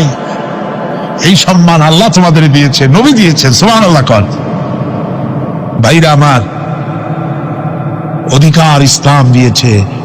বিবাহ যখন হয়, এই বিবাহের সময় এজেন্ট আনতে হয়। আর বিবাহ হচ্ছে বিবাহ বৈঠক। এজেন্ট আনার জন্য ওই যে কি জানি কয়, ম্যারেজ রেজিস্ট্রার বা মৌলবি সাহেব, কার অনুমতি আগে নেয়? বলেন কার অনুমতি? তাহলে অধিকার ইসলাম পুরুষে দিল না মেয়ে লোকে দিল? আচ্ছা, মেয়ে লোকের কাছে যাও, মেয়েটাকে জিজ্ঞেস করো সেই বিবাহে রাজি আছে কিনা। সুবহানাল্লাহ পড়ে, এই বিবাহে রাজি আছে কিনা জিজ্ঞেস করে, তার অধিকারই বেশি। এরপরে এই বিবাহে করার ব্যাপারে কত বৈষম্য। আজ বিবাহ করতে গেলে যৌতুকের প্রথা এসেছে। রাসূলুল্লাহ যৌতুক দিয়েছিলেন। ওটা যৌতুক না, ওটা উপহার, ওটা হাদিয়া। রাসূলুল্লাহ তোহফা দিয়েছিলেন হুজুরের জামাই। সুবহানাল্লাহ। কি জামাই? এক জামাই তো জিন্নুর আইন, যাকে ফেরেশতারা পর্যন্ত লজ্জা করত যারে দেখে, হযরত ওসমান রাদিয়াল্লাহু তাআলা আনহু। আরেকজন হযরত আলী কাররামাল্লাহু ওয়াজহাহু, হযরত আলী যার সম্পর্কে রাসূল পাক সাল্লাল্লাহু আলাইহি ওয়াসাল্লাম যাকে কত সম্মান দিয়েছেন, কত মর্যাদা দিয়েছেন, এই হলো হযরত আলী হুজুরের জামাই। আনা মাদিনাতুল ইলম ওয়া আলিউম বাবুহা, আমি হলাম জ্ঞানের রাজ্য আর আলী হলো সেই রাজ্যে প্রবেশের দরজা। সুবহানাল্লাহ। ভাইরা, এই হলো জামাই। আর মেয়ে ফাতিমে জান্নাত বিনতে রাসূল, বেহেশতের সমস্ত রমণীদের সরদারিনী মা ফাতিমাতুজ জাহরা রাদিয়াল্লাহু তাআলা আনহা। কি উপহার দিলেন বিয়েতে রাসূল? এই মেয়ে আর এই জামাই। উপহার হলো খেজুরের ছোবড়ার একটা তোষক, পানি উঠাবার জন্য একটা মশক, আর আটা পেশা একটা জাতা। এই হলো নবীর মেয়ে আর জামাইয়ের জন্য উপহার। রাসূলের প্রতি কি ভালোবাসা দেখেছেন হযরত উম্মে হাবিবা রাদিয়াল্লাহু তাআলা আনহা, আমাদের মা আবু সুফিয়ান রাদিয়াল্লাহু তাআলা আনহু তার মেয়ে। তার কাছে আবু সুফিয়ান তখনও কাফের, সেই কুফরি হালতে মেয়ের ঘরে গিয়েছেন। যাওয়ার পরে হযরত উম্মে হাবিবা বাপ যখন বসতে গিয়েছেন, তখন উম্মে হাবিবা বলছেন যে আব্বা একটু দাঁড়ান। এই অবস্থায় দাঁড়াতে বলে বিছানাটা উল্টায়া দিয়া তারপরে বললেন যে বসেন। বাপ মনে খুব দুঃখ পেলেন। আবু সুফিয়ান বললেন, মা উম্মে হাবিবা, আমি তোমার পিতা, ভালো একটা বিছানা থাকলে তাই বিছায় দেওয়া উচিত ছিল, আর তুমি বিছানাটা উঠাইয়া তারপরে আমার খালি জায়গায় বসতে বললা, আমি তোমার ব্যবহারে আহত হলাম। হযরত উম্মে হাবিবা বলেন, আব্বা জান, নিশ্চয়ই আপনি আমার আব্বা, শ্রদ্ধেয় পিতা, কোনো সন্দেহ এতে নাই, কিন্তু আপনি একজন কাফের। আল্লাহর রাসূল যে বিছানায় বসেন, সেই বিছানা আমি একটা কাফেরকে বসতে দিতে পারি না। সুবহানাল্লাহ। তিনজনের দোয়া কবুল হবে আল্লাহর দরবারে। তার মধ্যে একজন হলেন মাজলুম ব্যক্তি, যে ব্যক্তি অত্যাচারিত, সে ব্যক্তি মুসাফির, প্রবাসী, তার দোয়া কবুল হবে। আর মা বাপ যদি সন্তানের জন্য দোয়া করে, ওই দোয়া আল্লাহ রব্বুল আলামিনের দরবারে মঞ্জুর হয়ে যায়। আল্লাহ রব্বুল আলামিন মা বাপ সম্পর্কে বলেন, মা বাবের জন্য আমার কাছে দোয়া করবি বান্দারা, আমার কাছে দোয়া করবি। দোয়াটা আল্লাহ পাক শেখাচ্ছেন, রব্বিরহামহুমা কামা রাব্বায়ানি সাগীরা। পড়েন সবাই, রব্বিরহামহুমা কামা রাব্বায়ানি সাগীরা। একটু জিকির করেন, লা ইলাহা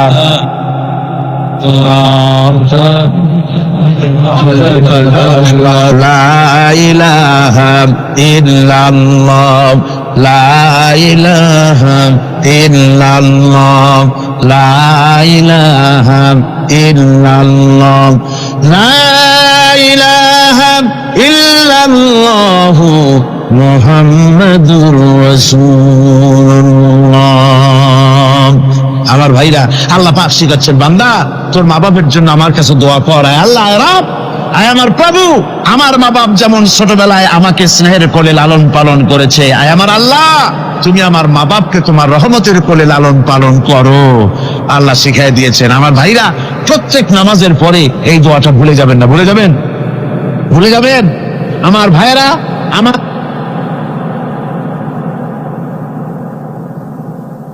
ووصينا الإنسان بوالديه إحسانا حملته أمه كرها ووضعته كرها। আল্লাহ পাক বলেন, আমি পৃথিবীর সমস্ত মানব মণ্ডলীকে উপদেশ দিয়েছি, মা বাপকে সম্মান করো, শ্রদ্ধা করো, তাদের উপকার করো। তার কারণ হলো তোমার মা তোমাকে গর্ভে ধারণ করেছে অত্যন্ত কষ্টের সাথে। আল্লাহ বলতেছেন, মা তোমাকে গর্ভ ধারণ করেছে অত্যন্ত কষ্টের সাথে, এরপরে তোমাকে ডেলিভারি করেছেন অত্যন্ত কষ্টের সাথে, তোমাকে ডেলিভারি করেছেন। গভীর রাত্রে মানুষ সব ঘুমায় যায়, গর্ভবতী মা ঘুমাতে পারে না, সন্তান পেটের ভিতরে হাঁটু দিয়া গুতা মেরেছে, পা দিয়া লাথি মেরেছে। মা চরম শীতের রাত্রে, প্রচন্ড শীতের রাতে গায়ের লেপটা সরাই দিয়া মা একবার দাঁড়ায়, আর একবার বসে, একবার দেওয়ালের সাথে হেলান দিয়া দাঁড়ায়। কষ্ট করে রাতটায় কাটায় দেয়, আবার সারাদিন সংসারের জন্য কাজ করেছেন, রান্না বান্না করেছেন, মা সকলকে খাওয়াইয়া মা শেষের দিকে খেতে গেছেন। যখন নিজে খেতে গেলেন, আবার ক্ষুধা নিয়ে খেতে বসেছেন, পেটের ভিতরে সন্তান লাথি মেরেছে, পেটের মধ্যে ঘুষা মেরেছে, হাঁটু দিয়া গুতা মেরেছে, ভরা পেটের ভিতরে সন্তান গুতা মারলো হাঁটু দিয়া, মাথা দিয়া। মা ক্ষুধা রয়েছে, পেটে খেতে পারলেন না, বেদনা শুরু হয়েছে। খাবারের থালাটা ঠেলে দিয়ে মা দাঁড়ালেন, বসলেন, চোখের পানি ফেললেন।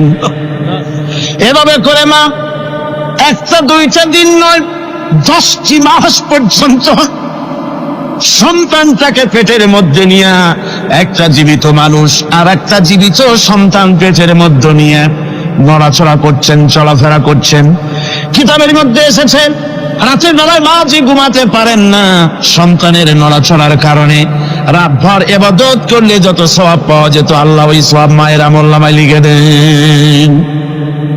সন্তান পেটে থাকার কারণে খেতে পারে না, পেট ভরে ক্ষুধায় কষ্ট পায় মা। এই জন্যে 10 মাস ধরে রোজা রাখলে যে সওয়াব হতো, আল্লাহ রাব্বুল আলামিন মায়ের আমলনামায় রোজার সওয়াব লিখে দেন। 10 মাস পরে গেল, সন্তান ডেলিভারির সময় চলে এলো। মায়ের মন বিমর্ষ, সন্তান ডেলিভারি হবে, না জানি মরে যাই নাকি, না জানি অপারেশন লাগে নাকি, কি অবস্থা হবে। মা খেতে পারে না, মুখটা শুকায়া যায়।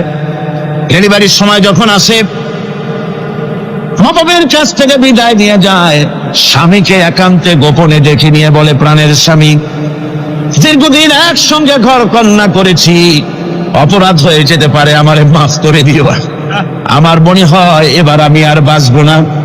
সংসার থাকলো, চাবি থাকলো, সব বুঝে নাও, আমারে মাফ করে দিও।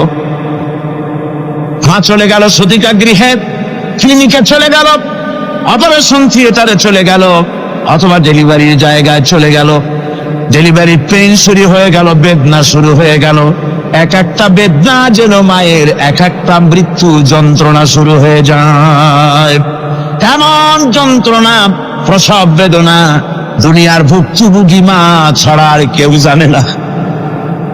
এই চরম বেদনার ভেতর দিয়ে, চরম কষ্টের ভিতরে মা যখন একটা বাচ্চা প্রসব করলো, জিহাদের ময়দানের মতো মা রক্তাক্ত হয়ে গেলেন, সন্তান দুনিয়ায় এলো। মা তখন অস্থির থাকেন। এত বড় বিরাট কষ্টের ভিতরে আল্লাহ রাব্বুল আলামিন বলেন, সন্তান যখন ডেলিভারি হয়ে গেল, মায়ের মনের ভিতরে আমি তখন এই ফিলিংস, এই টেন্ডেন্সি জাগ্রত করে দিই, দেখ কি হয়েছে। মা তখন দেখতে চায় কি হয়েছে। মায়ের সামনে যখন এত কষ্টের, হৃদয় বিংড়ানো, কলিজার 32টি নারী ছেঁড়া যন্ত্রণার সন্তান যখন মায়ের চোখের সামনে আসে, আল্লাহ পাক বলেন, মা যখন তার ছেলের মুখের দিকে তাকায়, মেয়ের মুখের দিকে তাকায়, আল্লাহ বলেন 10 মাসের পেটে ধরা কষ্ট আর ডেলিভারির সব কষ্ট মায়ের মন থেকে মুছে ফেলে দেই। আল্লাহ রাব্বুল আলামিন বলেন, খবরদার দুনিয়ার মানুষ, এমন মায়ের সাথে নাফরমানি করবি না, এ মায়ের সাথে নাফরমানি করবি না। মাকে সম্মান করবি, মার কাছে দোয়া চাবি। দুনিয়ায় যদি সম্মান চাও, রিসেক্ট চাও, মায়ের পায়ে ধরে কাঁদো। মায়ের জাতি অনেক সম্মান পায়। রাসূল করিম সাল্লাল্লাহু আলাইহি সাল্লামকে প্রশ্ন করা হয়েছে, হুজুর খেদমত করবো কার? হুজুর কয় মায়ের।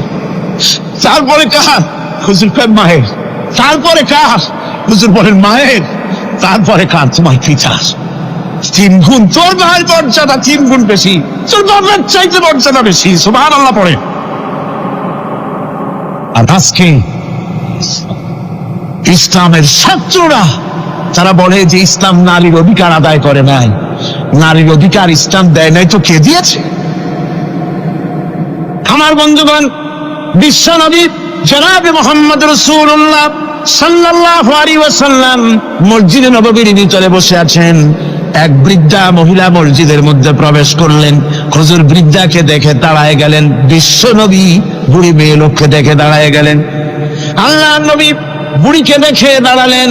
বুড়ি যখন কাছে এলেন, আল্লাহর নবী নিজের গায়ের চাদর বুড়ির জন্য বিছায়া দিলেন। বুড়ি বসলেন। এরপরে কথাবার্তা সারার পর বুড়ি যখন বিদায় হবেন, হুজুর আবার দাঁড়ালেন। বুড়ি মহিলা চলে গেলেন। সাহাবায়ে কেরাম বলেন, ইয়া রাসূলুল্লাহ, কিছুই বুঝলাম না, একজন বৃদ্ধা মহিলার জন্য বিশ্ব নবী দাঁড়ান আর গায়ের চাদর বিছান, আমরা বড় আশ্চর্য হয়ে গেলাম। নবীজি বলেন, ও আমার সাহাবীরা, তোমরা জানো না এই মহিলাকে চিনতে পারো নাই? আমি আমার মায়ের দুধ আমার জীবনে কিসমতে তেমন হয় নাই, আমি আমার মায়ের দুধ তেমন কিসমতে পাই নাই। যার বুকে দুধ খেয়ে, যার কোলে কাখে চড়ে আমি বড় হয়েছি, আমার সেই দুধ মা ইনি হযরতে হালিমাতুস সাদিয়া। আর সেই দুধ মা রাসূলুল্লাহ নিজে সম্মান দিয়েছেন মায়ের। খবরদার, মাকে অসম্মান করবেন না, মাকে সম্মান করবেন, মাকে শ্রদ্ধা করবে। আমার বন্ধুগণ, আলেম ওলামা পীর বুজুর্গদের জন্য হাদিয়া তো দেন, আপনারা কোনো নিষেধ নাই, দেন। হাদিয়া দেওয়া সুন্নত, নেওয়া সুন্নত, দিবেন, আমি কোনো নিষেধ করি না। কিন্তু আমি বলতে চাই, পীর বুজুর্গদের কাছে, আলেম ওলামাদের কাছে হাদিয়া দিয়া আল্লাহরে যত না খুশি করতে পারবেন, এই ডালিম বেদানার মৌসুমে বেদানা একটা ভেঙে নিজ হাতে যদি মায়ের মুখে তুলে দেন, আল্লাহর আরশ খুশি হয়ে যাবে, আল্লাহর আরশ আজিম খুশি হয়ে যাবে, আল্লাহ পাক খুশি হয়ে যাবে। মায়ের খাওয়াও, বাপকে খাওয়াও, তোমার সবচেয়ে বড় প্রিয় জিনিস। সুবহানাল্লাহ, বলে সুবহানাল্লাহ। মা বাপ যদি একটু দোয়া করে দেয়, তোমার জিন্দেগির কাম শেষ।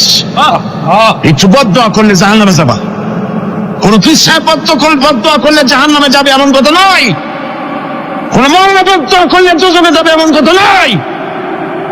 রাসূল বলেছেন, হুমা জান্নাতুকা ওয়া নারুকা। মা বাপ তোমার বেহেশত, মা বাপ তোমার জাহান্নাম।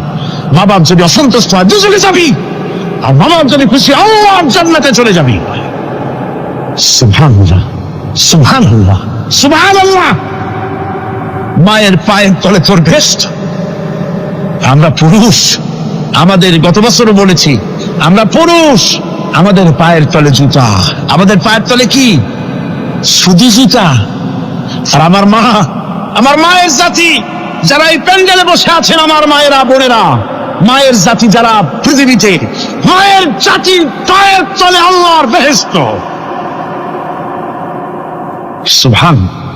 নারীর মর্যাদা ইসলাম দেয় নাই, কে দিয়েছে? আল্লাহ দিয়েছেন, আল্লাহর রাসূল দিয়েছেন। আর আমার মা, আমার মায়ের জাতি যারা এই প্যান্ডেলে বসে আছেন, আমার মায়েরা, বোনেরা, মায়ের জাতি যারা পৃথিবীতে, মায়ের জাতির পায়ের তলে আল্লাহর বেহেশত। সুবহান। নারীর মর্যাদা ইসলাম দেয় নাই, কে দিয়েছে? আল্লাহ দিয়েছেন, আল্লাহর রাসূল দিয়েছেন। আমার বন্ধুগণ, হযরত বায়জিদ বুস্তামি, ছোট্ট বাচ্চা ছেলে, গভীর রাত্রে মা অসুস্থ, পানির পিপাসায় জেগে উঠেছেন। বাবারে, পিপাসায় শেষ হয়ে গেলাম, পানি দাও। ছেলে ঘরের ভিতরে পানি না পেয়ে বাইরে দৌড়াদৌড়ি করলেন। অনেক দূর থেকে পানি নিয়ে এসে দেখেন মা ঘুমায় গেছেন। পানি নিয়ে দাঁড়ানো, পৌষ মাস, মাঘ মাসের শীতের রাত, ফজরের সময় মায়ের ঘুম ভেঙে গেল। তাকিয়ে দেখেন বাইজিদ দাঁড়ানো, হাতে পানি থরথর করে কাঁপছে। জিজ্ঞাসা করে, বাইজিদ তুমি দাঁড়ানো কেন? ছোট্ট বাচ্চা বলে, মা পানি চেয়েছিলে তুমি গভীর রাত্রে, পানি ঘরে ছিল না, অনেক দূর থেকে আনতে হয়েছে। মা বলছে, ঘুমাও নাই কেন গ্লাস ছুঁয়া? বাচ্চা বলে, ঘুমাই নাই, তুমি যদি আবার পানি চাও, সময় মতো যদি দিতে না পারে, মা তোমার কষ্ট হবে, এই জন্য ফজর পর্যন্ত আমি দাঁড়ায় আছি, কখন তুমি পানি চাও। মা হাতের থেকে পানি নিয়ে পান করলেন। বাইজিদকে বিছানার উপরে আরাম করে কম্বল দিয়ে ঘুম পড়াইয়া দিলেন। হযরত বাইজিদের মা উযু করে ফজরের নামাজ পড়ে সিজদায় চলে গেলেন। চিৎকার করে কেঁদে বলেন, আমার রব, আমার আল্লাহ, আমি আমার বাইজিদের মা, আমি মা হয়ে বাইজিদের জন্য দোয়া করি। বাইজিদ আমার জন্য আজকে যা করেছে, আমি মা, আমার কলিজা ঠান্ডা হয়ে গেছে। হায় আল্লাহ, আমি বাইজিদের জন্য দোয়া করি, তুমি তাকে সুলতানুল আরিফিন বানাইয়া দিও। মঞ্জুর হয়ে গেল আল্লাহ পাকের কাছে দোয়া। আমার ভাইরা, আল্লাহ পাক বলছেন খবরদার আমার ইবাদতের পরে মা বাপ, আল্লাহর ইবাদতের পরে কারা? মা বাপ। মা বাপকে সম্মান করো, শ্রদ্ধা করো, মোহাব্বত করো, কিসমত খুলে যাবে, কিসমত খুলে যাবে। মা বাপকে সম্মান করো। হযরত আবু হুরায়রা রাদিয়াল্লাহু তাআলা আনহু রাসূলের সামনে এসে কাঁদতেছে। হুজুর বলছেন, আবু হুরায়রা কাঁদো কেন? কাঁদো কেন? রাতের বেলা কাঁদো কেন? হযরত আবু হুরায়রা বলছেন, হুজুর আমাকে মা মেরেছেন। হুজুর বলছেন, মা মারলো কেন? কোন অপরাধ করেছো? কোন গোস্তাখি করেছো? আবু হুরায়রা বলছেন, না হুজুর, কোন গোস্তাখি করি নাই, তবে মারলো কেন? হযরত আবু হুরায়রা বলছেন, হুজুর আমি আপনার দরবার থেকে ফিরতে রাত হয়ে গিয়েছিল। মা জিজ্ঞেস করলেন, আবু হুরায়রা এত রাত্রে কোথায় ছিলি? বললাম, আমি ছিলাম যে কদম চুমতে পারলে দুনিয়া ধন্য হয়, সেই দরবারে নববীর কদম মোবারক থেকে আসতে আমার দেরি হয়েছে। আমার মা মুশরিকা, আপনার নাম শুনে তার গায়ে আগুন জ্বলে উঠলো, আমাকে ধরে মারা আরম্ভ করলো।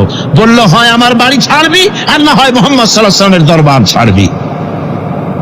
আমি বললাম, আমার মা, তুমি বুড়ি মানুষ, তোমার গায়ে যত শক্তি আছে সমস্ত শক্তি দিয়ে আমারে পিটাও, আমারে মারো। মারতে মারতে আমাকে বাড়ি থেকে তুমি বের করে দাও। তোমার বাড়ি শুদ্ধ তাম দুনিয়া ছেড়ে দিতে পারি, আল্লাহর নবীর কদম মোবারক ছেড়ে দিতে পারি না। হুজুর, আমার মা আমাকে গলা ধাক্কা দিয়ে বের করে দিয়েছেন। হুজুর বলছেন, আবু হুরায়রা তোমার মা তোমাকে মেরেছে, তুমি আমার কাছে নালিশ করছো? আমার তো এখানে ইন্টারফেয়ার করার কিছুই নেই। সুবহানাল্লাহ, সুবহানাল্লাহ। মা তোমাকে মেরেছে, এখানে আমার করার কিচ্ছু নাই। বিশ্বনবী বলছেন, এত বড় পাওয়ারফুল নবী, লেজিসলেটিভ পাওয়ার, সারে আল্লাহ তাকে বানিয়েছেন শরীয়ত প্রণেতা। কোরআন শরীফ, কোরআন শরীফে শুধু হালাল ও হারামের, হালাল এবং হারামের, বৈধ এবং অবৈধের সীমারেখা শুধু কোরআনই ঠিক করেন, রাসূলের জন্য আল্লাহ ছেড়ে দিয়েছেন। আল্লাহ রাসূলও হারাম, হালাল এবং হারামের বৈধ, বৈধতা অবৈধতার সীমারেখা নির্ধারণ করেছেন। এত বড় ক্ষমতা তার, এত বড় পাওয়ারফুল বিশ্বনবী, তিনি বলছেন মা মেরেছে, আমার করার কিছু নাই। চিন্তা করেন কত বড় কথা, এ কথার লোড কত। হযরত আবু হুরায়রা বলেন, ইয়া রাসূলুল্লাহ, মা আমাকে মেরেছেন, আমি আল্লাহর নবীর কাছে মায়ের বিরুদ্ধে নালিশ করতে আসি নাই। বললেন, কেন এসেছো? হযরত আবু হুরায়রা বলেন, হুজুর এসেছি একটা কারণে, আমি জানি আল্লাহ নবী যদি আল্লাহর দরবারে হাত উঠায়া কোনো জিনিস বলে আল্লাহ রাব্বুল আলামিন সঙ্গে সঙ্গে মঞ্জুর করে নেন। হুজুর আমি এসেছি, মেহেরবানি করে দোয়া করুন আমার মাকে যেন আল্লাহ হেদায়েত নসিব করে দেন। আল্লাহ নবী হাত উঁচু করে বললেন, আল্লাহুম্মা হিদি উম্মা আবি হুরায়রা, আয় আল্লাহ আমি দোয়া করি আবু হুরায়রার মাকে তুমি হেদায়েত নসিব করে দাও। রাসূলুল্লাহ দোয়া করছেন আর আবু হুরায়রা সমানে দৌড়াচ্ছেন। তিনি দৌড়াচ্ছেন, পিছন থেকে কয়েকজনে আবু হুরায়রার জামা টেনে ধরেছে। দৌড়, তাদের জানা আবু হুরায়রা খুব ভদ্রলোক মানুষ, কোন ঝামেলার মধ্যে থাকে না, রাগ সাক করে না, চিৎকার মারে না, দৌড় মারে না, এত ভদ্র শরীর, দৌড়ে কি না জানি কোন বিপদ বুদ্ধি ঘটে গেছে। পিছন থেকে জামা টেনে ধরে বলে, দৌড়াও কেন? হযরত আবু হুরায়রা জামা সাহাবীর হাত থেকে ছিনায় নিয়ে বলেন, জামা ছেড়ে দাও, আমাকে দৌড়াতে দাও, আমি দৌড়াইয়া বাড়িতে দেখতে চাই। আমি দৌড়াই আগে আমার বাড়ি পৌঁছতে পারলাম না, আমি যাওয়ার আগে আমার আল্লাহর নবীর দোয়া আমার বাড়ি পৌঁছে গেছে, আমি এইটা দেখতে চাই। হযরত আবু হুরায়রা বাড়িতে গিয়ে দরজা নক করলেন, ভেতর থেকে আওয়াজ এলো, কে? হযরত আবু হুরায়রা বলেন, মা আমি তোমার আবু হুরায়রা ফিরে এসেছি। মা বলছেন, বাবা অপেক্ষা করো, দরজা খুলতেছি। হযরত আবু হুরায়রা বলেন, মায়ের গলার আওয়াজের ভিতরে শিরকিয়াতের কর্কশতা পেলাম না, মায়ের গলার আওয়াজের ভিতরে তাওহীদের গন্ধ পেলাম। আমার মনে হলো নবীজির নিক্ষিপ্ত তীর তার নিশানায় পৌঁছে গেছে। কিছুক্ষণ পর মা আমার বেরিয়ে এলেন, মাথা থেকে চুলের থেকে বুড়ি মানুষ, সাদা চুলের ভিতর থেকে পানি পড়তেছে। মা বলল, বাবারে তোমারে মারার পর আমি বড় অনুতপ্ত হয়েছি, অনুশোচনা করেছি, আমি গোসল করেছি, মনে মনে ভাবলাম আমার ছেলে তো কোনো খারাপ জায়গায় যায় নাই, কেন তারে মারলাম, আমি বড় লজ্জায় পড়েছি তোমারে মেরে। ও আমার আবু হুরায়রা, আমি গোসল করেছি, পবিত্র হয়ে গেছি, জলদি করে আমাকে নিয়ে চলো বিশ্ব নবী জনাবে মুহাম্মদুর রাসূলুল্লাহর দরবারে। হযরত আবু হুরায়রার মা ঘোষণা করলেন, আশহাদু আল্লা ইলাহা ইল্লাল্লাহু ওয়াহদাহু লা শারীকা লাহু ওয়া আশহাদু আন্না মুহাম্মাদান আবদুহু ওয়া রাসূলুহু। আমার ভাইরা, মা বাপ সবচেয়ে সম্মানের জিনিস। আল্লাহর ইবাদতের পরই মা বাপের খেদমত করতে হবে। আল্লাহ পাক বলছেন, বান্দারে দেখ, মায়ের পেট থেকে আনলাম, মায়ের বুকের মধ্যে মহব্বত পয়দা করলাম, এত মহব্বত দিলাম তোর উপরে, যে কোনো বিদেশে যান, যেখানে যান, বাড়িতে ফিরলে পরে সকলে ছেলে মেয়ে ভাই বোন সবাই দেখবে সুটকেসে আমার জন্য আনছে কি, সবাই চিন্তা করবে আমার জন্য কি এনেছে। একমাত্র মা সন্তানের মুখের দিকে তাকাবে কখন খাইছে সে। সুবহানাল্লাহ, সুবহানাল্লাহ, আমার বাসার মুখখানে শুকনা, তুই বুঝি আজকে কিছু খাইস নাই।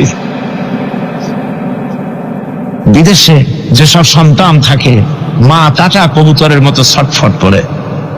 আমার ছোটবেলার কথা আমি দেখেছি, শ্বশুরের মাদ্রাসায় পড়তাম, আব্বা টাকা দিতেন মাদ্রাসায় যাওয়ার সময়, আবার মা আবার মুরগির ডিম বিক্রি করা, বিভিন্ন জিনিস বিক্রি করা বা বাজার করা পয়সা, উদ্বৃত্ত কিছু পয়সা আব্বার অজান্তে আমার হাতের মুঠার মধ্যে দিয়ে দিতেন। যখন মাদ্রাসার দিকে রওনা হয়েছি, পর্দার আড়াল থেকে দরজা থেকে দেখতাম, যতক্ষণ তাকায় দেখতেছি চোখ থেকে পানি দল করে পড়তেছে। সুবহানাল্লাহ, মা কি জিনিস! আল্লাহ আল্লাহ আল্লাহ। বিদেশে যদি কারো সন্তান মারা যায়, সবাই জানা লাগে। কবি বলতেছেন, বিদেশে বিরাজ্যে যার পুত্র মারা যায়, পশু পক্ষী না জানিতে আগে জানে মা। মায়ের কই যাক তারে টান লেগে যায়, মা বুঝতে পারে আমার সন্তানটা নাই। আহারে মা! আমার বন্ধুগণ, মা যার বেঁচে আছে বেয়াদবি করেছেন, পাও ধরে মাপ নিয়ে নেবেন, পাও ধরে মাপ নিয়ে নেবেন। মা তো পাও ধরে দেখবেন, মাফ করে দিবেন। সুবহানাল্লাহ, সুবহানাল্লাহ, কত দরদ তার বুকের মধ্যে। আর মা বাপকে সম্মান করবে। যাক, এই বিষয়ের উপরে আমি আর যেতে চাই না। সত্যি আপনাদের বললাম, এই বিশাল জনতাকে বললাম, সবচাইতে বড় পীর আপনার জন্য আপনার মা বাপ। সবচেয়ে বড় পীর কে? মা বাপ। সন্তুষ্ট করেন, রুজিতে অভাব ঘটবে না, কোন মাজারে গিয়ে সেজদা দেওয়া লাগবে না, আল্লাহর কসম, মাজারে যাই চাওয়া লাগবে না। মা বাপকে খেদমত করেন, মা বাপকে খুশি করেন, মা বাপকে খাওয়ান, হাদিয়া দেন, মা বাপ খুশি, রুজিতে বরকত হবে, ব্যবসায় বরকত হবে, ঋণগ্রস্ত থাকবেন না, সম্মান আল্লাহ বাড়ায় দিবেন। সুবহানাল্লাহ, বিহামদি, রাসূলুল্লাহর হাদিস। এই জন্য আমি অনুরোধ করব, মা বাপকে সম্মান করবে।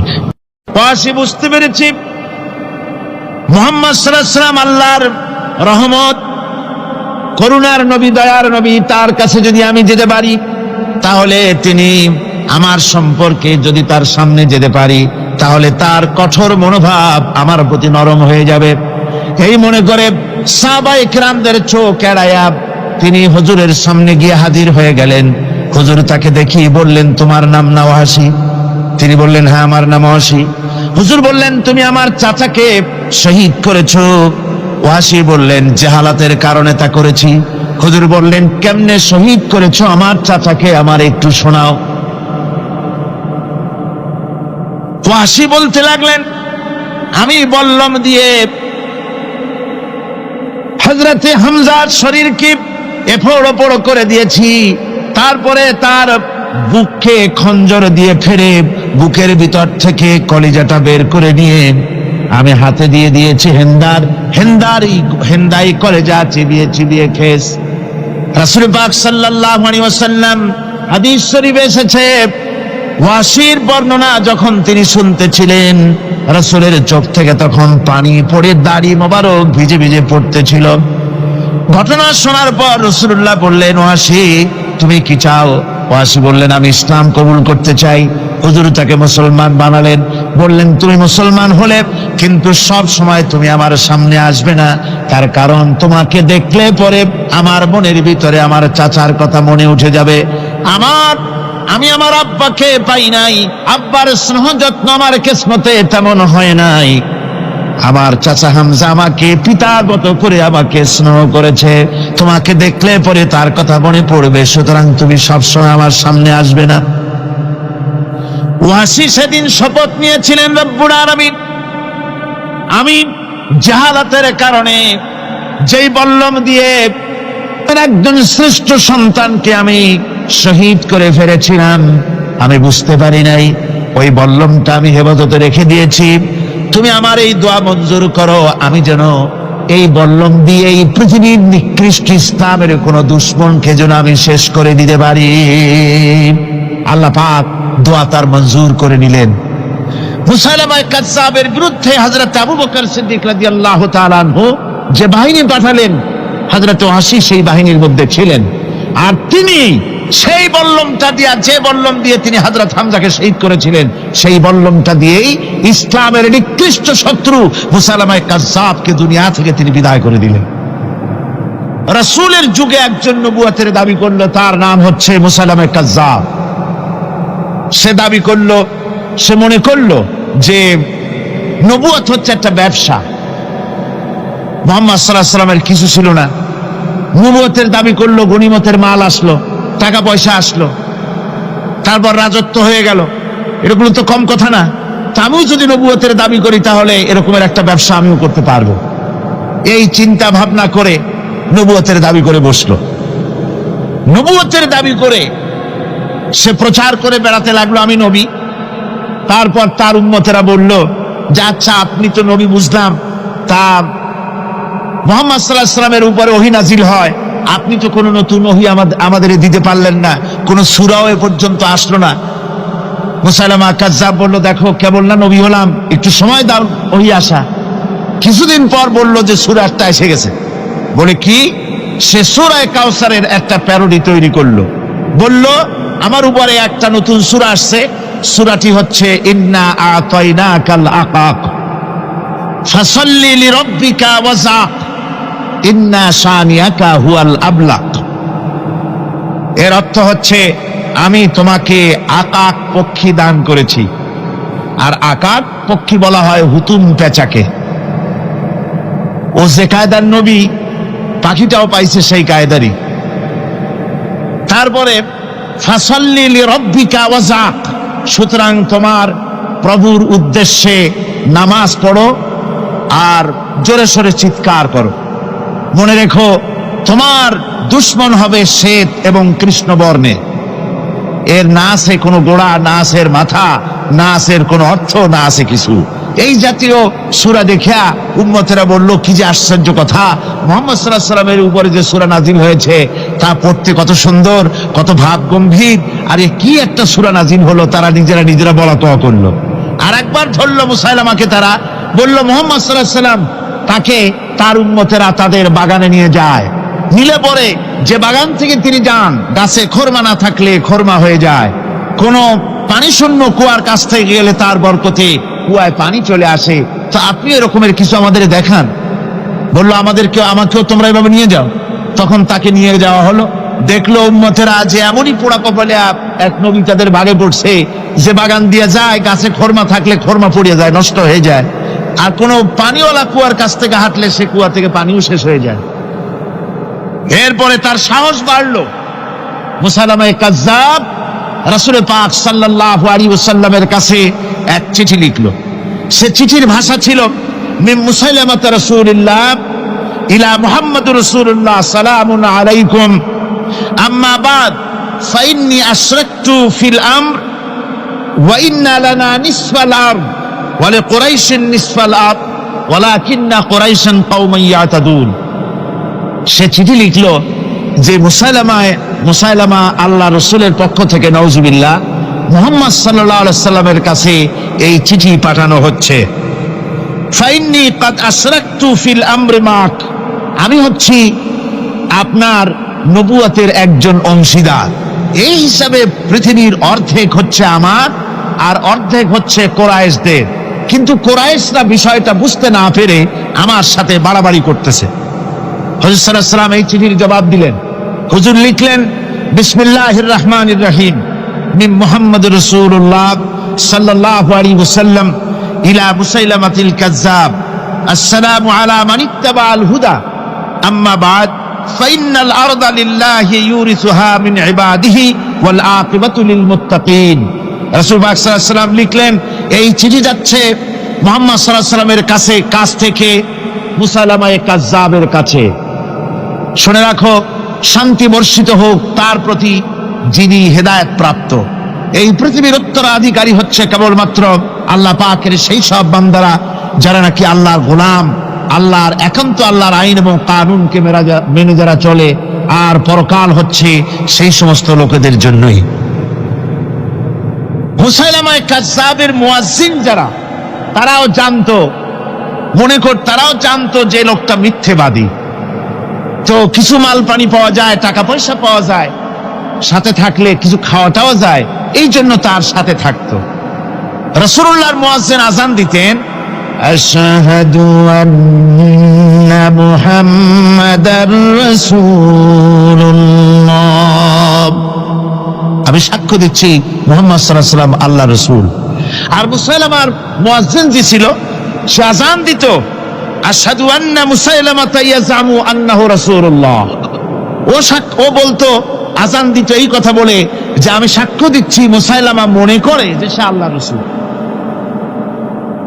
আমার ভাইরা, এরপরে মুসাইলামায়ে কাযযাবের বিরুদ্ধে হযরত আবু বকর সিদ্দিক রাদিয়াল্লাহু তাআলা আনহু 40,000 লোকের একটা বিশাল বাহিনী, সাহাবায়ে কেরামদের এক বিশাল বাহিনী পাঠিয়ে দিলেন মুসাইলামায়ে কাযযাবের বিরুদ্ধে লড়াই করার জন্য। এর সিবাসারার ছিলেন হযরত খালিদ বিন ওয়ালিদ। এই জিহাদে যাওয়ার সময় ওয়াহশী রাদিয়াল্লাহু তাআলা আনহু, যিনি হযরত হামজা রাদিয়াল্লাহু তাআলা আনহুর কাতিল ছিলেন। হুজুর সাল্লাল্লাহু আলাইহি ওয়াসাল্লাম ফতহ মক্কার দিনে সকলকে ক্ষমা করে দিয়েছিলেন, কিন্তু 5 জন নারী আর 6 জন পুরুষ সম্পর্কে বলেছিলেন, এদেরকে যেখানে পাও সেখানে হত্যা করো। এর মধ্যে ওয়াহশী একজন। ওয়াহশী বুঝতে পেরেছি মুহাম্মদ সাল্লাল্লাহু আলাইহি ওয়াসাল্লাম আল্লাহর রহমত, করুণার নবী, দয়ার নবী, তার কাছে যদি আমি যেতে পারি তাহলে তিনি আমার সম্পর্কে, যদি তার সামনে যেতে পারি তাহলে তার কঠোর মনোভাব আমার প্রতি নরম হয়ে যাবে। এই মনে করে সাহাবায়ে কেরামদের চোখ এড়ায়া তিনি হুজুরের সামনে গিয়ে হাজির হয়ে গেলেন। হুজুর তাকে দেখি বললেন, তোমার নাম না ওয়াহশী? তিনি বললেন, হ্যাঁ আমার নাম ওয়াহশী। হুজুর বললেন, তুমি আমার চাচাকে শহীদ করেছো? ওয়াহশী বললেন, জাহালাতের কারণে তা করেছি। হুজুর বললেন, কেমনে শহীদ করেছো আমার চাচাকে, আমার একটু শোনাও। ওয়াহশী বলতে লাগলেন, আমি বল্লম দিয়ে হযরতে হামজার শরীরকে এফোড় ওপড় করে দিয়েছি, তারপরে তার বুককে খঞ্জর দিয়ে ফেরে বুকের ভিতর থেকে কলিজাটা বের করে নিয়ে আমি হাতে দিয়ে দিয়েছি হেন্দাই কলেজা চিবিয়ে চিবিয়ে খেস। রাসূল পাক সাল্লাল্লাহু আলাইহি ওয়াসাল্লাম, হাদিস শরীফে এসেছে, ওয়াহশীর বর্ণনা যখন তিনি শুনতেছিলেন, রাসূলের চোখ থেকে তখন পানি পড়ে দাড়ি মোবারক ভিজে ভিজে পড়তেছিল। ঘটনা শোনার পর রাসূলুল্লাহ বললেন, ওয়াহশী তুমি কি চাও? ওয়াহশী বললেন, আমি ইসলাম কবুল করতে চাই। হুজুর তাকে মুসলমান বানালেন। বললেন, তুমি মুসলমান হলে কিন্তু সব সময় তুমি আমার সামনে আসবে না, তার কারণ তোমাকে দেখলে পরে আমার মনের ভিতরে আমার চাচার কথা মনে উঠে যাবে। আমি আমার আব্বাকে পাই নাই, আব্বার স্নেহ যত্ন আমার কিসমতে তেমন হয় নাই। আমার চাচা হামজা আমাকে পিতার মতো করে আমাকে স্নেহ করেছে, তোমাকে দেখলে পরে তার কথা মনে পড়বে, সুতরাং তুমি সবসময় আমার সামনে আসবে না। ওয়াহশী সেদিন শপথ নিয়েছিলেন, রব্বুল আলামিন, আমি জাহালাতের কারণে যেই বল্লম দিয়ে তোমাদের একজন শ্রেষ্ঠ সন্তানকে আমি শহীদ করে ফেলেছিলাম, আমি বুঝতে পারি নাই, ওই বল্লমটা আমি হেফাজতে রেখে দিয়েছি।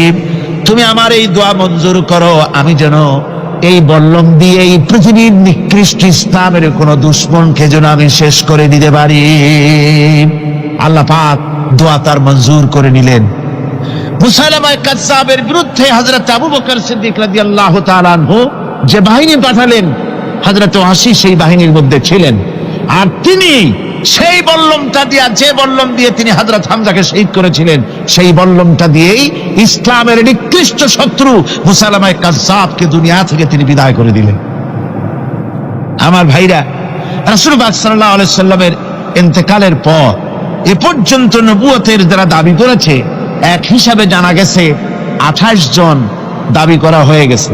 রাসূল বলেছেন আমার পরে 30 জন মিথ্যেবাদী নবুয়তের দাবি করবে। কতজন করবে? 28 জন হয়ে গেছে, বাকি আছে কত? এর মধ্যে গোলাম আহমদ একজন। গোলাম আহমদ দাবি করলো যে আমি নবী। তার অনেকগুলি বই কিতাব সে লিখলো। বইয়ের মধ্যে এক জায়গায় সে লিখেছে, তার বইয়ে এক জায়গায় লিখেছে যে আমি স্বপ্নে দেখলাম আল্লাহ আমার সামনে উপস্থিত। আল্লাহ আমার সামনে এসেছেন পুরুষের আকৃতিতে, আর আমি তখন স্বপ্নের ভিতরে আমি নিজেকে একজন নারীর মতোই মনে করলাম। স্বপ্নের ভেতরেই আল্লাহ পাক পুরুষ হিসাবে আমাকে ব্যবহার করলেন। আমি স্বপ্নের মধ্যেই গর্ভবতী হলাম এবং স্বপ্নের ভিতরে আমি গোলাম আহমদ মসিহে রূপান্তরিত হয়ে গেলাম। নাউযুবিল্লাহি মিন যালিক। গোলাম আহমদ বলছে আল্লাহ পাক ওহীর মাধ্যমে আমাকে জানিয়েছেন, আল্লাহ আমাকে বলেছেন গোলাম আহমদ তুমি হচ্ছ আমার সন্তান তুল্য। নাউযুবিল্লাহি মিন যালিক। এইভাবে অসংখ্য মিথ্যে কথা দিয়ে বইপত্র রচনা করেছে। লোকেরা তার কাছে নবুয়তের প্রমাণ চেয়েছে। আসলে শরীয়তের বিধান হচ্ছে হুজুরের পরে যদি কেউ নবুয়তের দাবি করে, তাহলে তাকে সে নবী কিনা এর কোনো প্রমাণ তার কাছে চাওয়াও জায়েজ নাই। যেহেতু প্রমাণ চাইতে গেলে বোঝা যায়, সন্দেহ হয় কিছুটা, প্রমাণ দিতে পারলে তাহলে সে নবী হবে। কথা বুঝতে পেরেছেন? এই জন্য রাসূলের পরে যদি কেউ নবুয়তের দাবি করে, তাহলে তার কাছে নবুয়তের দাবির কোনো প্রমাণও চাওয়া যাইবে না। বিনা প্রমাণে রাসূলের পরে নবুয়তের দাবি যেই করবে সে কি হবে? জোরে বলেন কি হবে? কাফের হয়ে যাবে। দুনিয়ার সমস্ত উলামা, সমস্ত মুহাদ্দিস, সমস্ত মুফাসসির, দুনিয়ার সমস্ত মুফতি সব একমত, কোনো দ্বিমত নাই, গোলাম আহমদ কাদিয়ানী কাফের। তার অনুসারীরাও তার জামানায় মাওলানা আতাউল্লাহ শাহ বুখারী রাহমাতুল্লাহ আলাইহি, তার সঙ্গে একটা বহস হলো। যেহেতু গোলাম আহমদ বলেছিল যে আমার এই 40 দিনের মধ্যে কেউ প্রতিবাদ করুক যেগুলি আমার ওহী নয়। হযরত মাওলানা আতাউল্লাহ শাহ বুখারী রাহমাতুল্লাহ আলাইহি সেই যুগের একজন শ্রেষ্ঠ আলিম, তিনি বললেন আমি তোমার কাছে কোনো প্রমাণ চাই না তুমি নবী কিনা। আমি জানি তুমি মিথ্যেবাদী, তবে তোমাকে বলতে হবে তুমি এই শক্তি কোথায় পেলে। গোলাম আহমদ বলল কোরআন শরীফেই আছে আমার এই শক্তির উৎস। কোথায়? বলল যে এই যে আয়াতটা আমি আপনাদের সামনে তেলাওয়াত করেছি, ঈসা আলাইহিস সালামের ওই কথাই গোলাম আহমদ বলল যে হযরত ঈসা আমার সম্পর্কে বলেছেন ইয়াতি মিন বাদি ইসমুহু আহমদ, আমার পরে একজন নবী আসবেন, রাসূল আসবেন, তার নাম হবে আহমদ, আমি সেই আহমদ। মাওলানা আতাউল্লাহ বুখারী বলছেন তোমার নাম তো আহমদ না, তোমার নাম হচ্ছে গোলাম আহমদ। তার অর্থ হলো হযরত ঈসা আলাইহিস সালাম যে আহমদের কথা বলেছেন তুমি সেই আহমদের গোলাম। গোলাম আহমদ বললেন দেখুন আমার নামের প্রথম শব্দ গোলাম, এটা হচ্ছে আমার লকব। আমি আমার নামের লকবটা ছেড়ে দিলাম, বাদ দিয়ে দিলাম, আর ব্যবহার করব না। তাহলে তো আমি আহমদ থাকি, আপনি তো আর আপত্তি করতে পারেন না। মাওলানা বুখারী বললেন নামের প্রথম শব্দ বাদ দেওয়া যদি জায়েজ হয়, তাহলে তোমার ফতোয়া দিয়ে আমার নামের প্রথম শব্দ বাদ দিয়া দিলাম। আমার নাম আতা আল্লাহ, নামের প্রথম শব্দ আতা বাদ দিয়া দিলাম। তো আতা যদি বাদ দেই তাহলে আল্লাহ হই, আর আল্লাহ হয়ে বলছি তোমার মতো গাধাকে নবুয়াত আমি দেই নাই। এরপর এই পৃথিবীর নিকৃষ্ট পাপী এই কাফেরের মৌত হলো কোথায়? জোরে বলেন, এই কাফেরের মৌত হলো কোথায়? পায়খানার ভেতরে মৌত হয়েছে আমার বন্ধুগণ। সুতরাং বাংলাদেশে যত কাদিয়ানি আছে সমস্ত কাদিয়ানিরা কাফের। সমস্ত কাদিয়ানিরা কি? আরো জোরে বলুন, তারা কি? কাদিয়ানিরা মুসলমানদের গোরস্থানে তাদের মানুষ মারা গেলে মুসলমানদের গোরস্থানে তা দাফন করে না। মুসলমানদের জানাজায় তারা কোনোদিন আসে না। মুসলমানদের কোনো মসজিদে তারা নামাজ পড়তে যায় না। তারা আলাদাভাবে মসজিদ তৈরি করে মসজিদের নামে। গোলাম আহমদ কাদিয়ানির অনুসারীরা যে মসজিদ করে ওগুলি মসজিদ নয়, এগুলি মসজিদে জেরাত। এগুলি কি? মসজিদে জেরাত। এগুলি কখনোই মসজিদের সম্মান পেতে পারে না। তারা কোরআনে কারীমের ব্যাখ্যা নিজেরা করেছে, নিজেরা তৈরি করেছে, যার সাথে আহলে সুন্নাতুল জামাতের হাদিসের কোনো মিল নাই, নিজেরাই করেছে।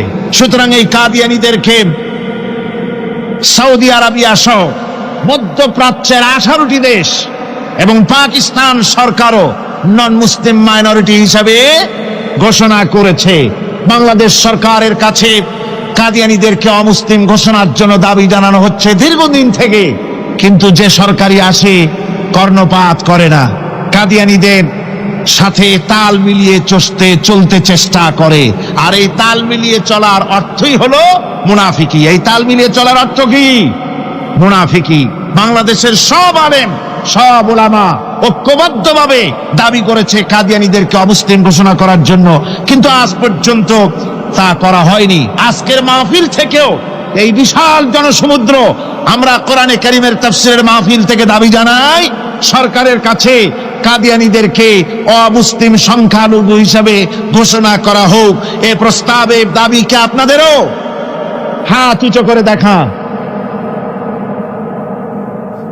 ربنا ظلمنا أنفسنا وإن لم تغفر لنا وترحمنا لنكونن من الخاسرين ربنا لا تزغ قلوبنا بعد إذ هديتنا وهب لنا من لدنك رحمة إنك أنت الوهاب أي الله تعالى হাজার হাজার মুসলমান নরনারী ঠান্ডাকে উপেক্ষা করে তোমার দ্বীনের কথা শোনার জন্য, কোরআনে কারীমের কথা শোনার জন্য এই মাঠে এসে হাজির হয়েছে। আল্লাহ তুমি দয়া করে মেহেরবানি করে আলোচনার সওয়াবটুকু হুজুরে পুরনূর সাল্লাল্লাহু আলাইহি ওয়াসাল্লামের রূহ মুবারকে পৌঁছে দাও। রব্বুল আলামিন, আমাদের মধ্য থেকে যাদের মা বাপ দুনিয়া থেকে জনমের মতো বিদায় হয়ে গেছে, আল্লাহ কবরে যদি আযাব থাকে দয়া করে আযাব মাফ করে দাও। আল্লাহ আমাদের মা বাপের উপরে তোমার রহমত নাজিল করো। রব্বিরহামহুমা কামা রব্বায়ানি সগীরা রব্বিরহামহুমা কামা রব্বায়ানি সগীরা। হে আল্লাহ রব্বুল আলামিন, এই মাহফিলে যত লোক আছি আমরা, কার কোন ব্যাধি আছে, রোগ আছে, আমরা তুমি ভালো করে জানো। আমাদের প্রত্যেকের ব্যাধিকে তুমি শিফায়ে আজলা দান করে দাও। اللهم حبب إلينا الإيمان وزينه في قلوبنا وكره إلينا الكفر والفسوق والعصيان واجعلنا من الراشدين ربنا تقبل منا إنك أنت السميع العليم وتب علينا إنك أنت التواب الرحيم سبحان ربك رب العزة عما يصفون وسلام على المرسلين الحمد لله رب العالمين واجعل آخر كلمتنا عند الموت لا إله إلا الله محمد رسول الله